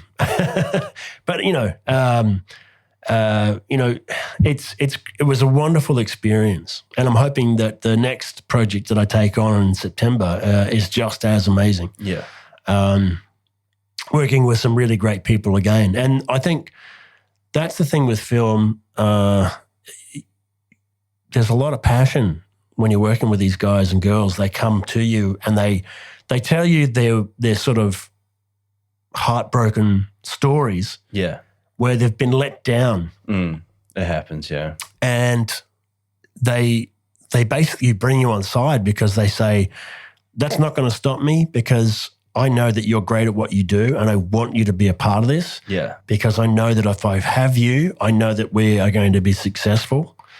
And I promise you that we're going to work 100%. Whatever you need, whatever I need, we're going to work together and get this done. Yeah. And having those little conversations with these guys and girls are just you just feel for them because you just want to be involved. Yeah. You want to help out as much as you can. Yeah. You want to be a part of that. Yeah. Because it's just going to be something special, And that's that growing process of understanding. It's not all about flashy cars and basketball shoes. It's not about that stuff. It's about trying to find these creative processes and make these stories come to life so that people can be in awe of them. And then through that, you probably end up inspiring other people to get out there and do the same thing. Yeah, no, that's exactly it. I mean, I know, I appreciated film from a young age and you learn things from it, and that's probably what attracted me to actually going down the realm of doing this myself, And it's just, your way of giving back or whatever. You like to inspire other people, like you were inspired through the actions of other filmmakers. Oh, definitely. And it's just the beauty of the art form, really. Definitely. Yeah. I mean, as a kid, I can anything that was sci-fi, I adored. So you got all your Spielberg films, Lucasfilms. I adored Jeff Bridges when I was a kid. I think he's a wonderful actor. I used to like what Mel Gibson was doing for different parts, and then I see him grow again, coming out not only in the production side of processes that he has and projects that he does, and he likes to throw himself in every now and again, but there are some wonderful sort of pieces coming out that he has been involved with. And supporting other actors that get like a hard knock. Like I remember when he did that wonderful war film with Andrew Garfield, and he directed that. Andrew Garfield got such a bad rap after he did the Amazing Spider-Man. Yeah. And he did that film, and everyone was just like, he was just amazing in that. And now I think that he's done, he's getting some other great credit where credit's due. But not only just, I guess, male-orientated directors and actors, there are also the female actresses. Oh, mate, there's powerhouses around Queensland. Like, there's so many good actresses around here. I mean, I know that Power of the Dog, there's a bit of a blurb now at the moment. That Netflix film, yeah. Yeah, with Sam Elliott saying that he's like, what is this, a piece of shit? Like, yeah. Saying it was. I think it was the homophobic sort of stuff. Sort of I haven't watched it personally. No, and I've not finished the whole film yet. Yeah. But I got to sit through it again and watch it again. I've read up on it, but I don't know if it's a film that I really overly am attracted to watching, but I did see. It seems like it's good. I'll probably watch it at some point. I watch nearly everything else, so it's interesting to see the actors that are in this show. I've seen them actually in other roles. Yeah. And they're actually different roles for these actors, which are great. I find that it's comforting. You actually see some of these actors in this film in a different way. Yeah. Completely different roles. Yeah, it shows the range, yeah. Yeah, Benedict Cumberbatch is fantastic. Yeah, he's such a good actor. I know for theatre he's amazing. Like, theatre hands down. Like, he's an amazing actor on theatre. I feel like he played a similar character maybe in that Imitation Game as well, which was he was closeted, like homosexual or whatever, and you couldn't do it in those war times. It was frowned upon, and he had the wife. I think is it Keira Knightley? I think that might be. He played opposite. Yeah, it plays his fake wife, and she, and that's great. I think he was apparently him and Kirsten Dunst. I think for that, like they hated each other. I don't know, like method acting style. I think there was, I don't know if he was a real asshole to her or something, but they did it on purpose. Yeah. I think, or they did it just to get the good for the film. It's funny when you hear stories like that. Yeah. It was like come out Tom Hardy recently, Tom apparently, Hardy. where Charlize Theron was making an absolute nightmare to the point where she needed security on set. Yeah. She was freaking out about him. And she looks like she'd kick an ass or two as well. I reckon, so it's like, man, he must have been going deep with this. And it's funny that you didn't hear about, I didn't hear about a lot of that. It just come to light. I think she maybe did a book and wrote a lot about it in that or something. But yeah, it's interesting, the method aspects that people put into place. Tom Hardy's anything like Venom, like the Venom roles where he's talking to himself all the time, maybe. Well, that's it. Yeah, I think it was worse than that by the sounds of it. But they're supposed to be doing a second one. They're about to shoot it down here. Yeah, maybe. I think they're focusing on her character. Are they? Yeah, I think that's what it was. I don't think so, no. Oh, really? Well, that's what I've read. Okay, I didn't know. Yeah, I don't know a thing about. I just know that it's about to start shooting down here, or it may have started already. Yeah, right. I know it was really close. Because, I mean, it's a whole other spin that for the Mad Max genre to pull out this other character and go, well, let's have a look at this character. Yeah, well, it's always focused on the same one, hasn't it, for the majority of it? And then they remade it, obviously, with Tom Hardy basically playing the same character, right? Yeah. As the first one. Was it Mel Gibson? Mel Gibson, yeah. So it's like, that's interesting. But yeah, the things that you do, man, it's a thing. Like, I know I've taken, like, especially when I was like less trained. Or I think I've definitely taken like some method acting approaches to a lot of things that I've done, even though I'm not going to say that I'm a method actor or anything like that, but I can see where they're coming from when they do those things, because you can be taken out if you're not so good at controlling yourself and maybe the scenarios.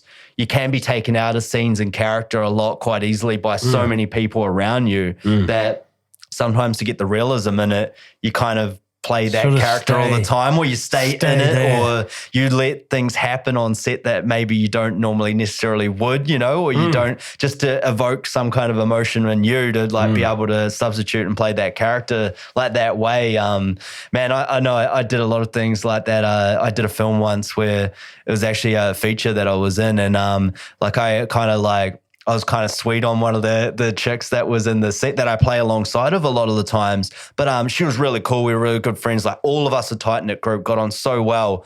But it wasn't like I was like, wanted this chick like hug, but I let those emotions get me a little bit more than what I needed it to, because I felt like it would work well for the character of when I approached it to her in the scenes, And she was like she's a really good actress. And so like it was good to feed off of her. You get in those scenes where it's like to and thrown, but I allowed those things to happen in my own mind and my own body and my feeling, just to get some more substance to the scene, like it's like whatever you can do to enrich the performance or enrich the character. I think it does justice to the film to do it. Did it have an effect later on? Yes, I will say that. Like, because, once everything finished, it was really weird. Like, it was a weird feeling to deal with, to come away from it. But I also think, it was a debut feature film. It was like tight-knit group. We were always together shooting. Even if we weren't in the scenes, we were there helping out, lugging gear around and stuff like that or whatever. So it was awesome. It was one of the best experiences of my life to be involved in. But yeah, when it's all said and done and it's over and you go away from that, there's a few pieces to pick up afterwards that sometimes isn't it? You don't realize what you're doing to yourself sometimes, just for the beauty of the work, but, it's cool. I don't know. It makes it interesting. It's substance to life. It's substance to the things you're involved in, but, yeah, I don't know where we came from with all that. As long as it doesn't end up with flowers and chocolate. Yeah, no, definitely not like that. No, but no, it was good. But hey, man, whatever. Yeah, you can enrich the performance. I think when you're like not less educated, I guess, but less well versed on things with acting, you just use those little things because it enriches the performance. And that's what I was getting at when I was asking you earlier about, do you use the substitution side of things for a lot of personal stuff to portray your characters, or like it's interesting how people go about what they do when they act on screen. Definitely. I mean, people have their own way. Some people just you hear all the well-versed actors. I think it was Anthony Hopkins. He says that he was trying to, I think it was working with Sir John Gielgud, I think it was, and he had trouble trying to say the words or whatever. And so John Gielgud said to him, "Oh, look, you just say the words, Anthony. All you got to do is just say the words. You don't have to do anything else. Just say the words." And he sort of took it on board, and then he came out and he said the words. He just said the words, rattled them off, and everyone just said, "It's perfect." And he felt like he was sort of half-assing it. Yeah. He said, "Well, that's not real. I didn't do anything. I haven't done anything. That is that acting?" Well, because but it's because you can get so in your head over what you're trying to do, and you got to put a performance together and figure out how to do it. When you get something to read, and it's like so it's like Joey from Friends, right? Like, how are you doing? Yeah. So how are you doing? How are you doing? How are you doing? Yeah. Like, so you're focusing. So many ways to those silly things that you're focusing on one word to push this whole thing. And I think that's the whole trick, is that I remember when I first started, everyone was pulling their eyebrows up. Everyone that was trying to get something across was like, "Hey, that guy down the street? He sells cars and they're cheap." So you're pushing all the things. Overacting completely. Right? You're trying to push, You're supposed to relax the mask. You're supposed to push all your face down because you don't talk like that. When you walk into a coffee shop and you go, "Oh, g'day, how are you? Can I get a cappuccino, thanks?" It's natural. It's just, yeah. It's nothing. There's nothing there, but that's what it is. It's natural, boring life. And if you're talking about cheeseburgers in a big car or whatever, smoking cigarettes, that's the same thing. Yeah. Right? It's dumb, but that's acting. Exactly. Yeah. Yeah, I know. And it's like, it takes a while to learn that because you're trying to do something all the time and you're trying to overplay the lines. Position your body in a weird sense, because the camera can see you a certain way. Yeah. And then I don't know how many times I've been sat at a table, to look like I'm here. And then they go, just cheat your weight sort of over so you can reach across and not move too much because you're in a shot like that. Yeah, really tight, close up. Yeah. So that's the other thing with actors on set. You have to position yourself if it's called for. Yeah. Right? Yeah. And then what else? The rest is like, I haven't really done a lot of green screen stuff. I've done some green screen stuff for commercials. Yeah. Where you probably don't even see my face. I remember I did I think it was a hard yakka ad. I'm just one of the 4 blokes that are watching this digger dig up a hole and it gets stuck in a hole. And then the hard yakka man comes up the hill. He throws a rope around a cement truck. He grabs it on the back of this thing, pulls the lever, the cement truck winds the thing back and pulls it out, and then he's like, "See you later," And then part of that commercial had something about a blizzard. I don't know why it was in there, but they put this huge coat on me, like you couldn't see my face. It was this huge thing. And fans, and I had to look like I was trudging through this like wintry cyclone, and they were just like throwing snow at me, in a fan. Yeah. And I still don't know why that was in that commercial, but it was in there. They were trying to push something else. I don't know. Yeah. Yeah, that's a strange one, yeah. I know. And commercials are always like that for me. It's just like, who writes these things? Yeah. How's this selling this product? I mean, it's the shock factor, isn't it? I think a lot of the times it's something so out of the ordinary, so it gets people's attention, because otherwise you're like, God damn it, another ad on TV, and you want to switch it off or you mute it or you just don't really, you need something out of the ordinary to catch your attention. That's so they sell the product. So they just come up with some strange stuff. Yeah. Weird imagery that they present to you and you're like, what's that? Why is there a donkey on a fence? Oh, it's a beer ad. Yeah, anything goes. It's probably a Canadian club ad. Yeah. Speaking of Andrew Garfield, though, you were saying, he got shonned a little bit when it came on to with the Amazing Spider-Man and stuff like that. Have you seen Under the Silver Lake? No, I have not. Okay, watch that. That's a good film, man. I watched it the other day. I think it did really well at Sundance and things like that. Right. It's an indie film, but it's like, you can tell because, it's one of those ones that attracted him because he wanted to play that character in the film and everything. And it's still got a relatively, I'd say, a decent budget, but it's an indie art piece. It really is. And it's probably, I think, 2 hours, 20 minutes or something like that. It's about the underworld of elites not underworld, sort of Hollywood and back in the day, but of the elites of the hierarchy of being in places and things are happening for them. The hierarchy parties, the crazy parties that happen, and that there's all these signs in the world that are only really made for a certain amount of people. But once you know that they're there, you see them everywhere and you're like, there's a whole nother society. It's fascinating, man. It's so well done. And he acts his ass off in it. It's great. It's such a good film. Yeah, Under the Silver Lake. It's on Amazon Prime and stuff like that, cool. I think. But yeah, it's really good. I think it's someone, it's someone that a filmmaker or anyone, someone that loves film will love this movie. Really appreciate it. Yeah, just great writing, cinematography. The shots are just crazy, some of them, but just they just provoke so much thought of man, I love what they did there. It's I don't want to give away much of the film. It's just But yeah, like he like sees this girl that catches his attention, and it follows like he has this great connection with her. He wants to meet her again. He's supposed to the next day, and all of a sudden she moves out of her house, and there's like the sign on the wall, and he's just fascinated and wants to track her. He's like, why has she just left? Like there's no way, like, you know, we had this connection. How is her house all packed up now? Something's happened. And so he goes on this journey to find her, and it just takes him to all these places. And he's like unearthing like this Hollywood connection of it, and people are dying left, right, and center that get involved in it. It's really cool, man. It's just such a...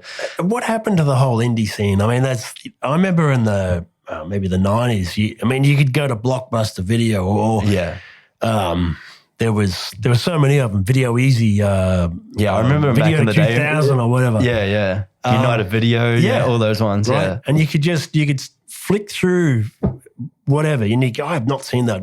You pick them out and you take them home. But yeah, that whole indie scene. I remember it was like being John Malkovich. Yeah. What's another one? The one with Jim Carrey and Kate Winslet, where he's in love with her and wants to, that they were together but they broke up, and he just keeps showing up at work, and she's got dyed hair, and I can't remember the name of that thing. Sure, yeah, I don't know. Early on, Jim Carrey, obviously, yeah. And you know, some of the scenes in that thing, they're actually at a beach house, and the sea's actually lapping at the windows, you know, and he's like in water up to his legs, you know, and it's this weird dream sequence, like she's there but she's not there, and you know, but that's the whole indie thing. It's it's really artistic. Oh, man, that's what I mean with this one. Like it had a little bit of a budget, you could tell, but you could tell he probably took it and didn't get paid like what he's probably worth to do it, because he wanted to do it and play that character. Because it's just, I guess once you go through that thing, you do a big budget thing like Spider-Man and it gets ridiculed or whatever. Yeah. You know, I didn't think it was that bad, but he's definitely not my favorite Spider-Man. But it's just like, you go back to your roots and like why you wanted to do it, because it probably destroyed your soul a little bit, like getting ridiculed. Like you see so many stories like that, or, you know, you can kind of read between the lines of why he would have gone and done the film like that, or her, you know, or what have you. But how important back in the day was title covers and the blurb on the back there. Because you go to the video shop and you're looking through and somebody just grabs your attention and you're like, what's this about? That. Yeah. You know, what is it about? And it's really hard pressed to find, like even on Netflix, you try to have a blurb.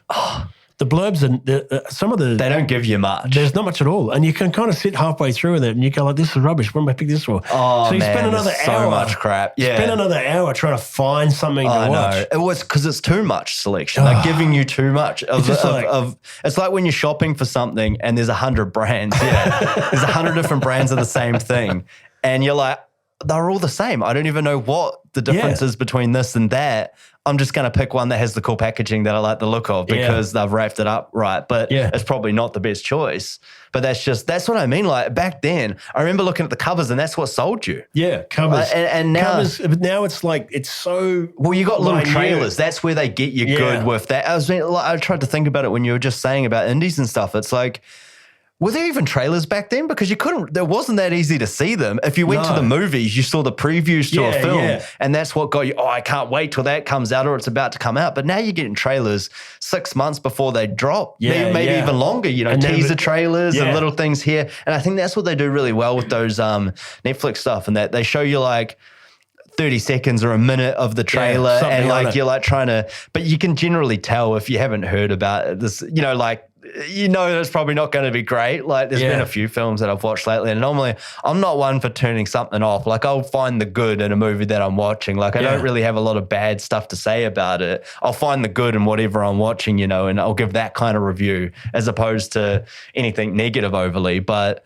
it's just, you get lost in the sauce now. It's too much selection. There's just so much around and you spend half the time of your night trying to find something to watch without just watching something. Because if I smash something on, I think I'll try and watch this and I'm watching it. And then if I get interested in my phone, I'm like between two of these objects, you know. So I've got to, and it's a real can't addiction. Do it. I'll put it away. I'll put my phone away if I'm trying to watch something. And try to watch it, you know, like it's... Well, as soon as you're out, you're out. Like you're not really enjoying it. If you're looking at another screen or talking to someone, like as far as I'm concerned, it's obviously not good enough to capture your attention. But I think that's the difference with going to the cinema. Like if I go to the cinema, it's like, it's dark and it's like popcorn and it's like, it's people's like, shh, it's starting. thing. It's like it's all.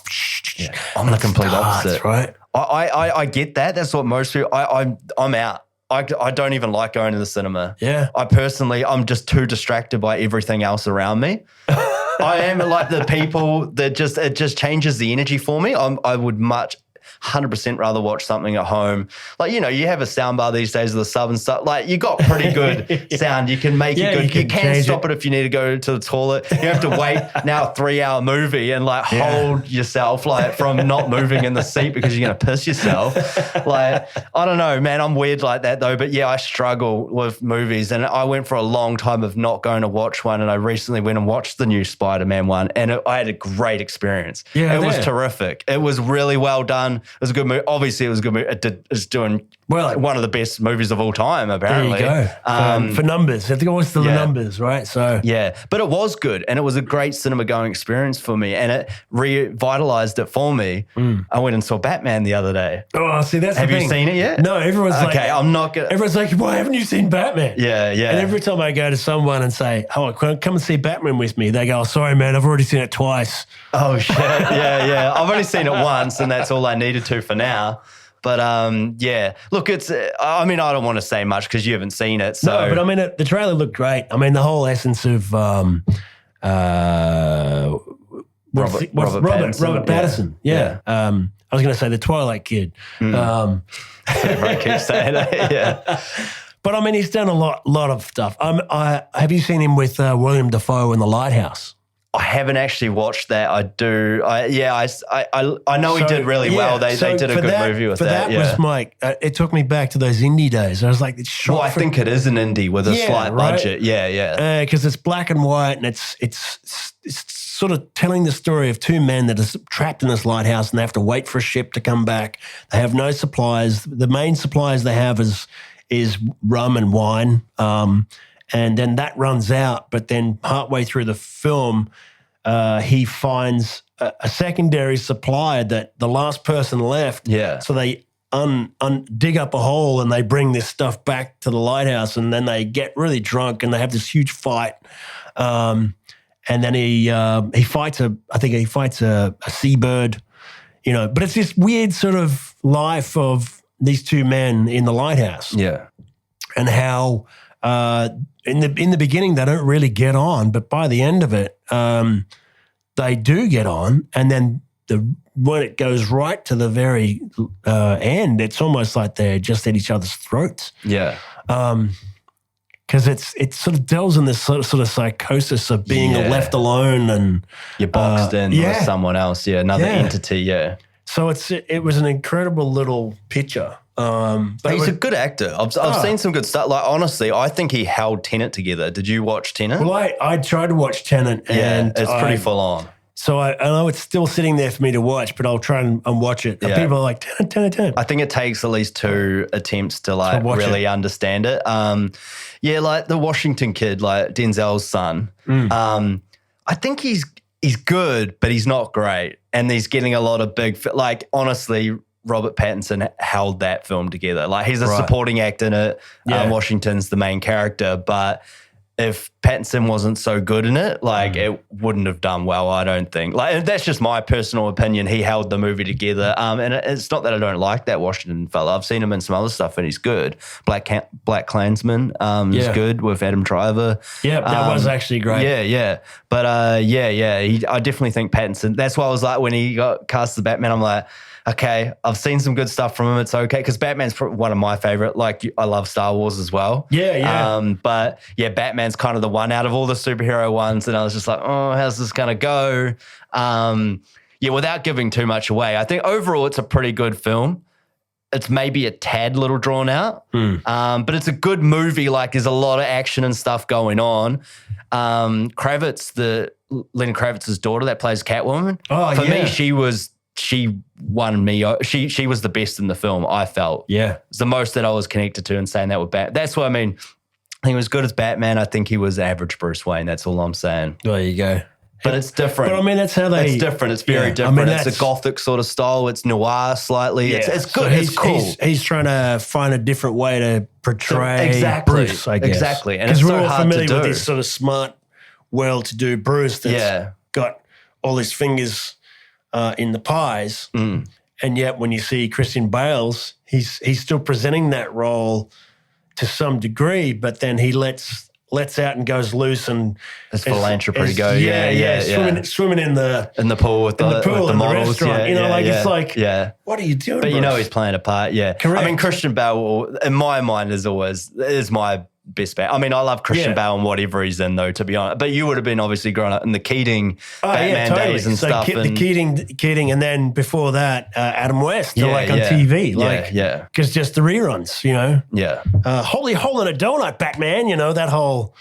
Yes, Robin. It's quite comedic, though, isn't it? But it's kind of like because you were a kid watching it, so it made more sense to be a superhero, and it was more a detective show than a Batman, because it was like solving crimes and solving riddles and figuring out who and how and why, and calling the commissioner, Commissioner Gordon. Yeah. Yeah. But you should watch it. Go see it. Yeah, obviously you want to see it. Oh, totally. But Colin Farrell also as the Penguin. Yeah, well, that's don't even see it. Like most people didn't even know. I already knew he was playing it, but you cannot tell that it's him. You can't tell it's him. But he's great. But see, that's really good because he's one of those actors that kind of he had his moment. He's weaved into lots of different entities. Like, so I think he was in, didn't he? He took over Johnny Depp's role, did he not? For the new Harry Potter things, the Beast. Because he may have actually. Yeah, is that the new one? Is it?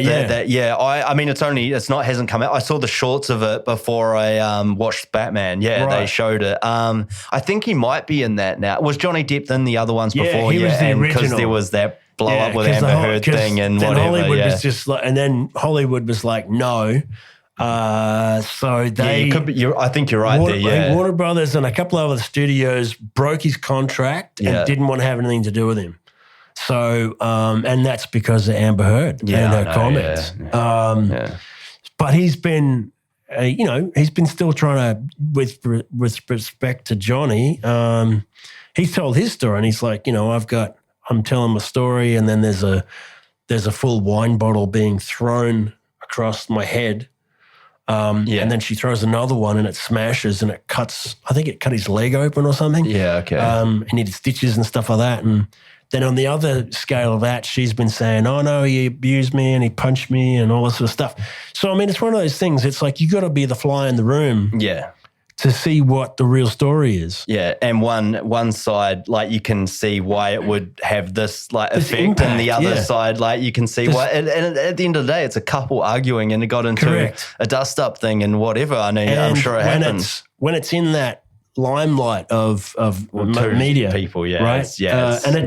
And it's the same with Disney. I mean, Disney, you can be a part of something for Disney, and if you say something wrong, like the Gina Carano or whatever on The Mandalorian, on social media, bang, they'll sack your ass like that. Well, I think they took her off The Mandalorian, and now I think she's coming back again. I think because of the uproar, and I think Jon Favreau has really been pushing to trying to get her back in because he's like.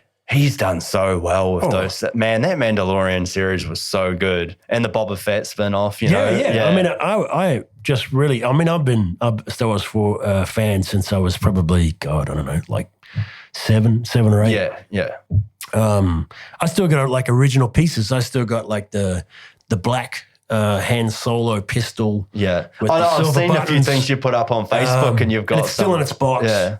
You know, the box is a little bit tattered. I've taped it together, but the thing still works. And I've got the Toll Toys land speeder when Kenner didn't actually buy all the pieces. They were still trying to flog ideas and toys out to toys makers because the film when the original Star Wars came out in '77, Lucas put all the patents out for toy makers to make toys, but then they couldn't get the actual ship's patents out of the film quick enough to the toy makers. Yeah. So Kenner, I think it was Kenner, was just basically started making up their own toys and went, well, I think this would be in the film and we can put Han Solo in this thing. And they were actually making their own things that weren't even in the film. Okay. But you can buy those. I think I've got 2 of them. Yeah. That's still at home from when I was 8.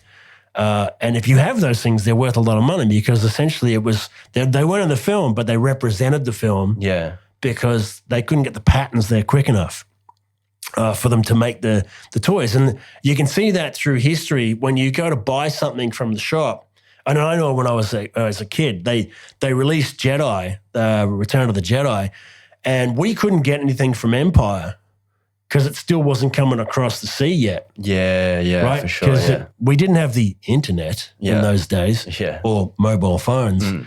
So we had to wait. And then when Jedi finally came out, we started by the end of the run of Jedi, we started seeing Empire toys in the shops. Yeah. And that was a whole 2 or 3 years ago. Yeah. Right? And that's the problem with it. It was just this leap forward and backwards all the time. So now when there's a re-release of something that was in the original films, dudes my age, guys and girls my age, just jump on it and go, I'm having that. Yeah, because you couldn't get it so much. Yeah. And there's a nostalgic feeling to all that as well, yeah. Yeah, they've done so well. I mean, you can say what you want about the remake of the other, well, not the remake, sorry, the 3 newer ones and stuff like, but yeah, I mean, I got to say, like, I still enjoyed them, because I love Star Wars anyway. So I still enjoyed what they were. I mean, I'm the same, mate. I mean, all the J.J. Abrams ones, right? All these weird spin-offs and the Rey and all that sort of stuff. Rey Skywalker and all that. I mean, it's great that they had a female, lead in it, but it is hard. Like, I was still in it. But like as a guy that, grew up on Star Wars as well, and like, you have that thing where you can relate to a male lead character and that, like, to a Jedi to look up to, because it'd be so cool to be a Jedi, in that scenario, in that world. It was still cool. Like, I still felt a lot for her and the stuff, but like there was a little bit of me that really wanted a male Jedi somewhere in there as well, like, I mean, obviously you've got Skywalker that goes bad. Oh, well, the Adam Driver's character, that's obviously a bad guy in it. That comes good eventually. So if I'm spoiling that for you, then you should have seen it by now. But I think it's like that nostalgia. Like they try to push that nostalgia. For me, it was like I was waiting to see. It sells it as well to new people, like I was waiting to see like Liam Neeson show up. Yeah. And be a voice or a space ghost or whatever it is. A force ghost. Well, they're bringing a lot of people back, aren't they? Yeah. Well, supposedly he might be in the Obi-Wan. Well, that's Kenobi, true. And see, now that they've got all this information now, from, obviously everyone on the internet talking about it. And so now they're sort of hopefully listening. But the other thing that does get me. I think they are a little bit, because they're making a lot of it and it's going to be very profitable for them. And like, because they dropped the Obi-Wan Kenobi series trailer just the other day. Yeah. Now, the thing is about this, and it plagued me a little bit when I was watching the Boba Fett series as well, that everyone, like even Kevin Smith that did Clerks and he did Silent Bob and he Ray and Jay and Silent Bob Strike Back, all that kind of stuff. He even he came out and said, what the hell is this? Boba Fett would never take off his helmet. Yeah. Who is this guy? Yeah. Right? Because he's from my era, like, Boba Fett never took his helmet off. No, you never knew there was who was underneath it. Yeah, and then the thing was when you try to see the clone though, right? Like you saw Tamawera Morrison. Like, that's right. So you did see him in one of the films, because he had apparently 7 minutes or something overall over like 3 of the movies. Yeah, but he still was like a fan favorite enough for them to listen to make series on him. And, that's right. Yeah, and then obviously with the animated series, they go, well, that's the go-to. Every clone looks like him. Yeah, we can just change him around. Some have got blonde hair, some have got scars, some have got mustaches, some have got one eye. It's endless, right? Yeah. And I mean, to open that up, and even Morrison said, he says, I'm keen to play any of them. If they want to do that, let me know, because I guess that's maybe the Ahsoka series. Yeah. Maybe we'll see him in the Obi-Wan series. I don't know. I don't. Oh, do you mean Liam Neeson? No. Tamara Morrison. Yeah. Because I mean, in essentially some of those clones are still around. Yeah. Especially the Obi-Wan series. Yeah. And some of them are older in the Ahsoka series. Yeah, for sure, yeah. Because I only watched when you look at the animated series that they've done. I watched little bits. I watched a bit of it, but there's so many seasons and so many different ones that I didn't get through, but I got the gist of what's going on. So you've got your true, the true fans of Star Wars that are out there that'll understand. That'll be, you'll have, the well-known Wolf, and there'll be like all these other clone familiars that were sort of alongside Obi-Wan, alongside Ahsoka, alongside Anakin. Yeah. And they'd show up either half broken or half dead or just older along the way as time passes. Yeah. So just to give reference back. Yeah. To sort of go, those guys are still around, And they're talking about maybe getting Han Solo back into possible new season of Boba Fett. But I don't know if that's, whether it's going to be. Well, didn't think they were going to do another season of Boba Fett. Well, who knows? Everyone's sort of saying yay and nay, right?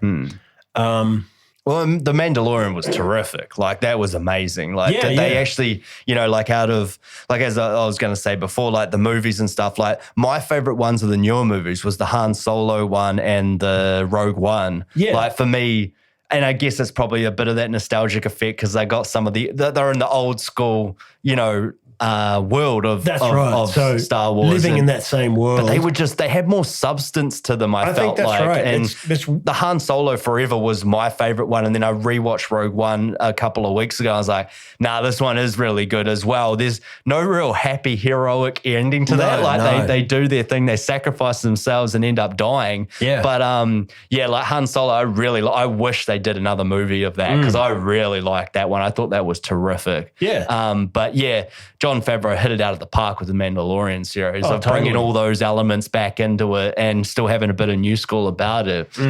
It's terrific. Because I read a blurb where what's familiar for people that don't know, the baby Yoda, who is actually Grogu, that's his name. Yeah.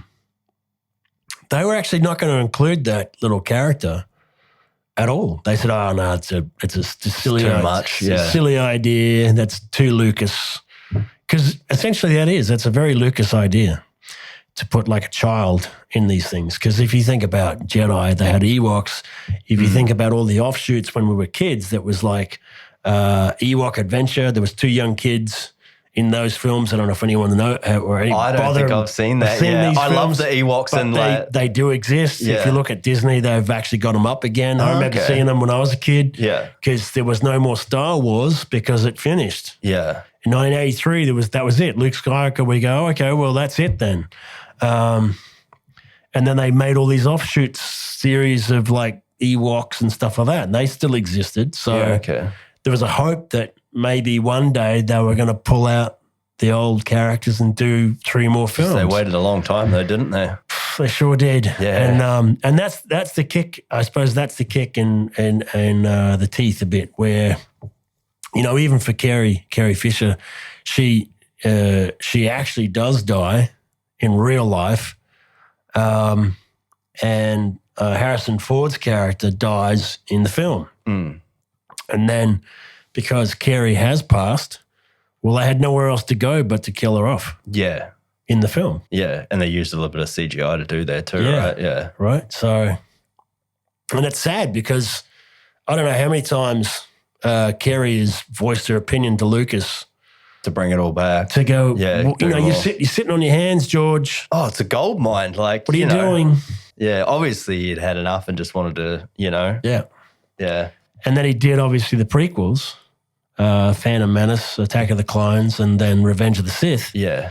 And then the internet just blew up and was just bagged the hell out of him. Well, I think that's probably why he, It bagged the hell out of him and said, what are you doing? What is this rubbish? Go 10 years later after they were all released, and everyone was like, they're not that bad. You know? And then...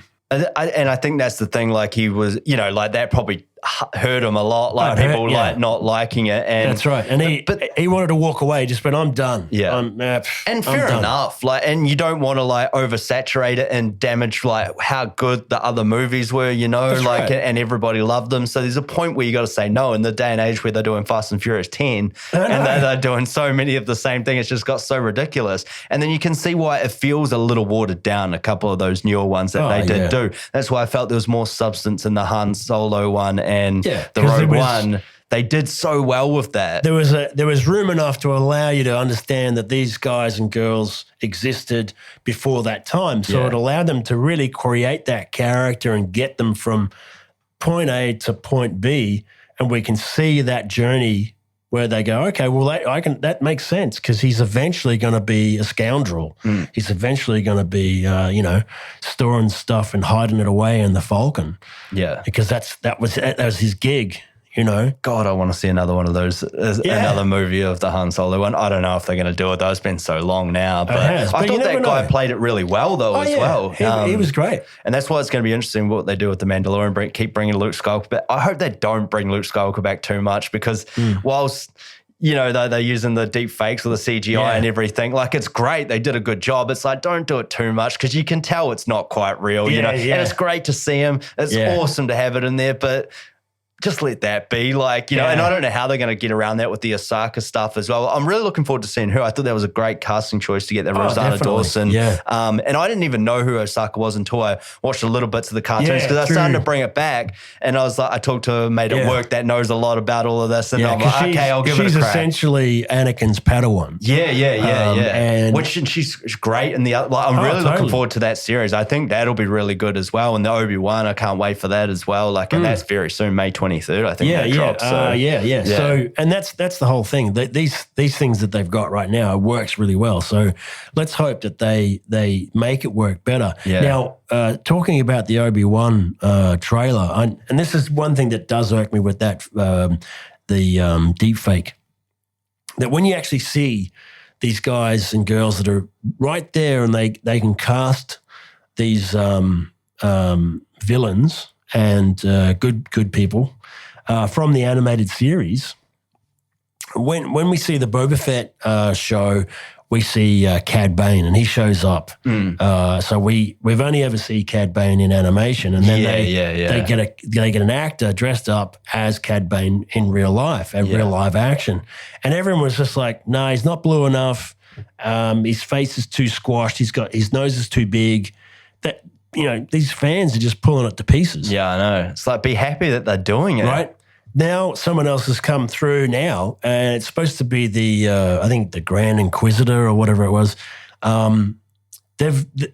Another person has come back and said, well, the actor that you've got doesn't look right. So they've deep faked it and made it look better straight away from the trailer. And you're like, here we go again.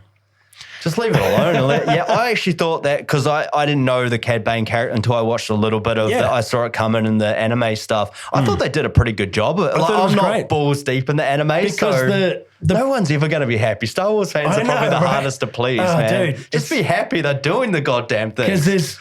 Because the problem with Star Wars, the timelines are so mixed up. It is hard to follow. So many genres. Yeah. You've got to go, okay, this is before...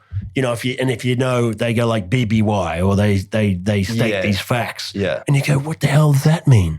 Before the Battle of Yavin. And you go, oh, okay, well, what's that mean? It's like, well, that was when the Ewoks and the Stormtroopers were fighting each other in Jedi. Yeah. Oh, okay, right. While Lando's flying around with old mate trying to get to the Death Star to blow it up again. Yeah. Are those shields down yet? We're getting killed up here. Yeah. I like how they filled in those areas, though, too, of like the before and after thing. I mean, it's cool that they did that, I think, in some of them. But yeah. Anyway, I'm happy for them to keep making them, just keep pumping them out. That's it. Yeah. You know? The rest is just sit back and laugh at the memes. That's all you can do. Yeah. I don't even really pay attention to it, to be quite honest with you. I'm just happy they're doing it because I'm balls deep in Star Wars and I want to see more. It's great, I think, what they're doing. But, man, thanks for coming on and sharing your journey and chat with us. Daniel. And thank you, mate. Yeah, man, all the best for the future. And I know you've got a few things going on and A Godless Country keeps going strong and I want to see it one day, hopefully. So let's hope that happens. Yeah, that's it. Get on it, mate. Come on, put it out. Righto, man. Sweet. I appreciate it. Thanks, mate. Good on you. Righto, guys. That's us. We're out.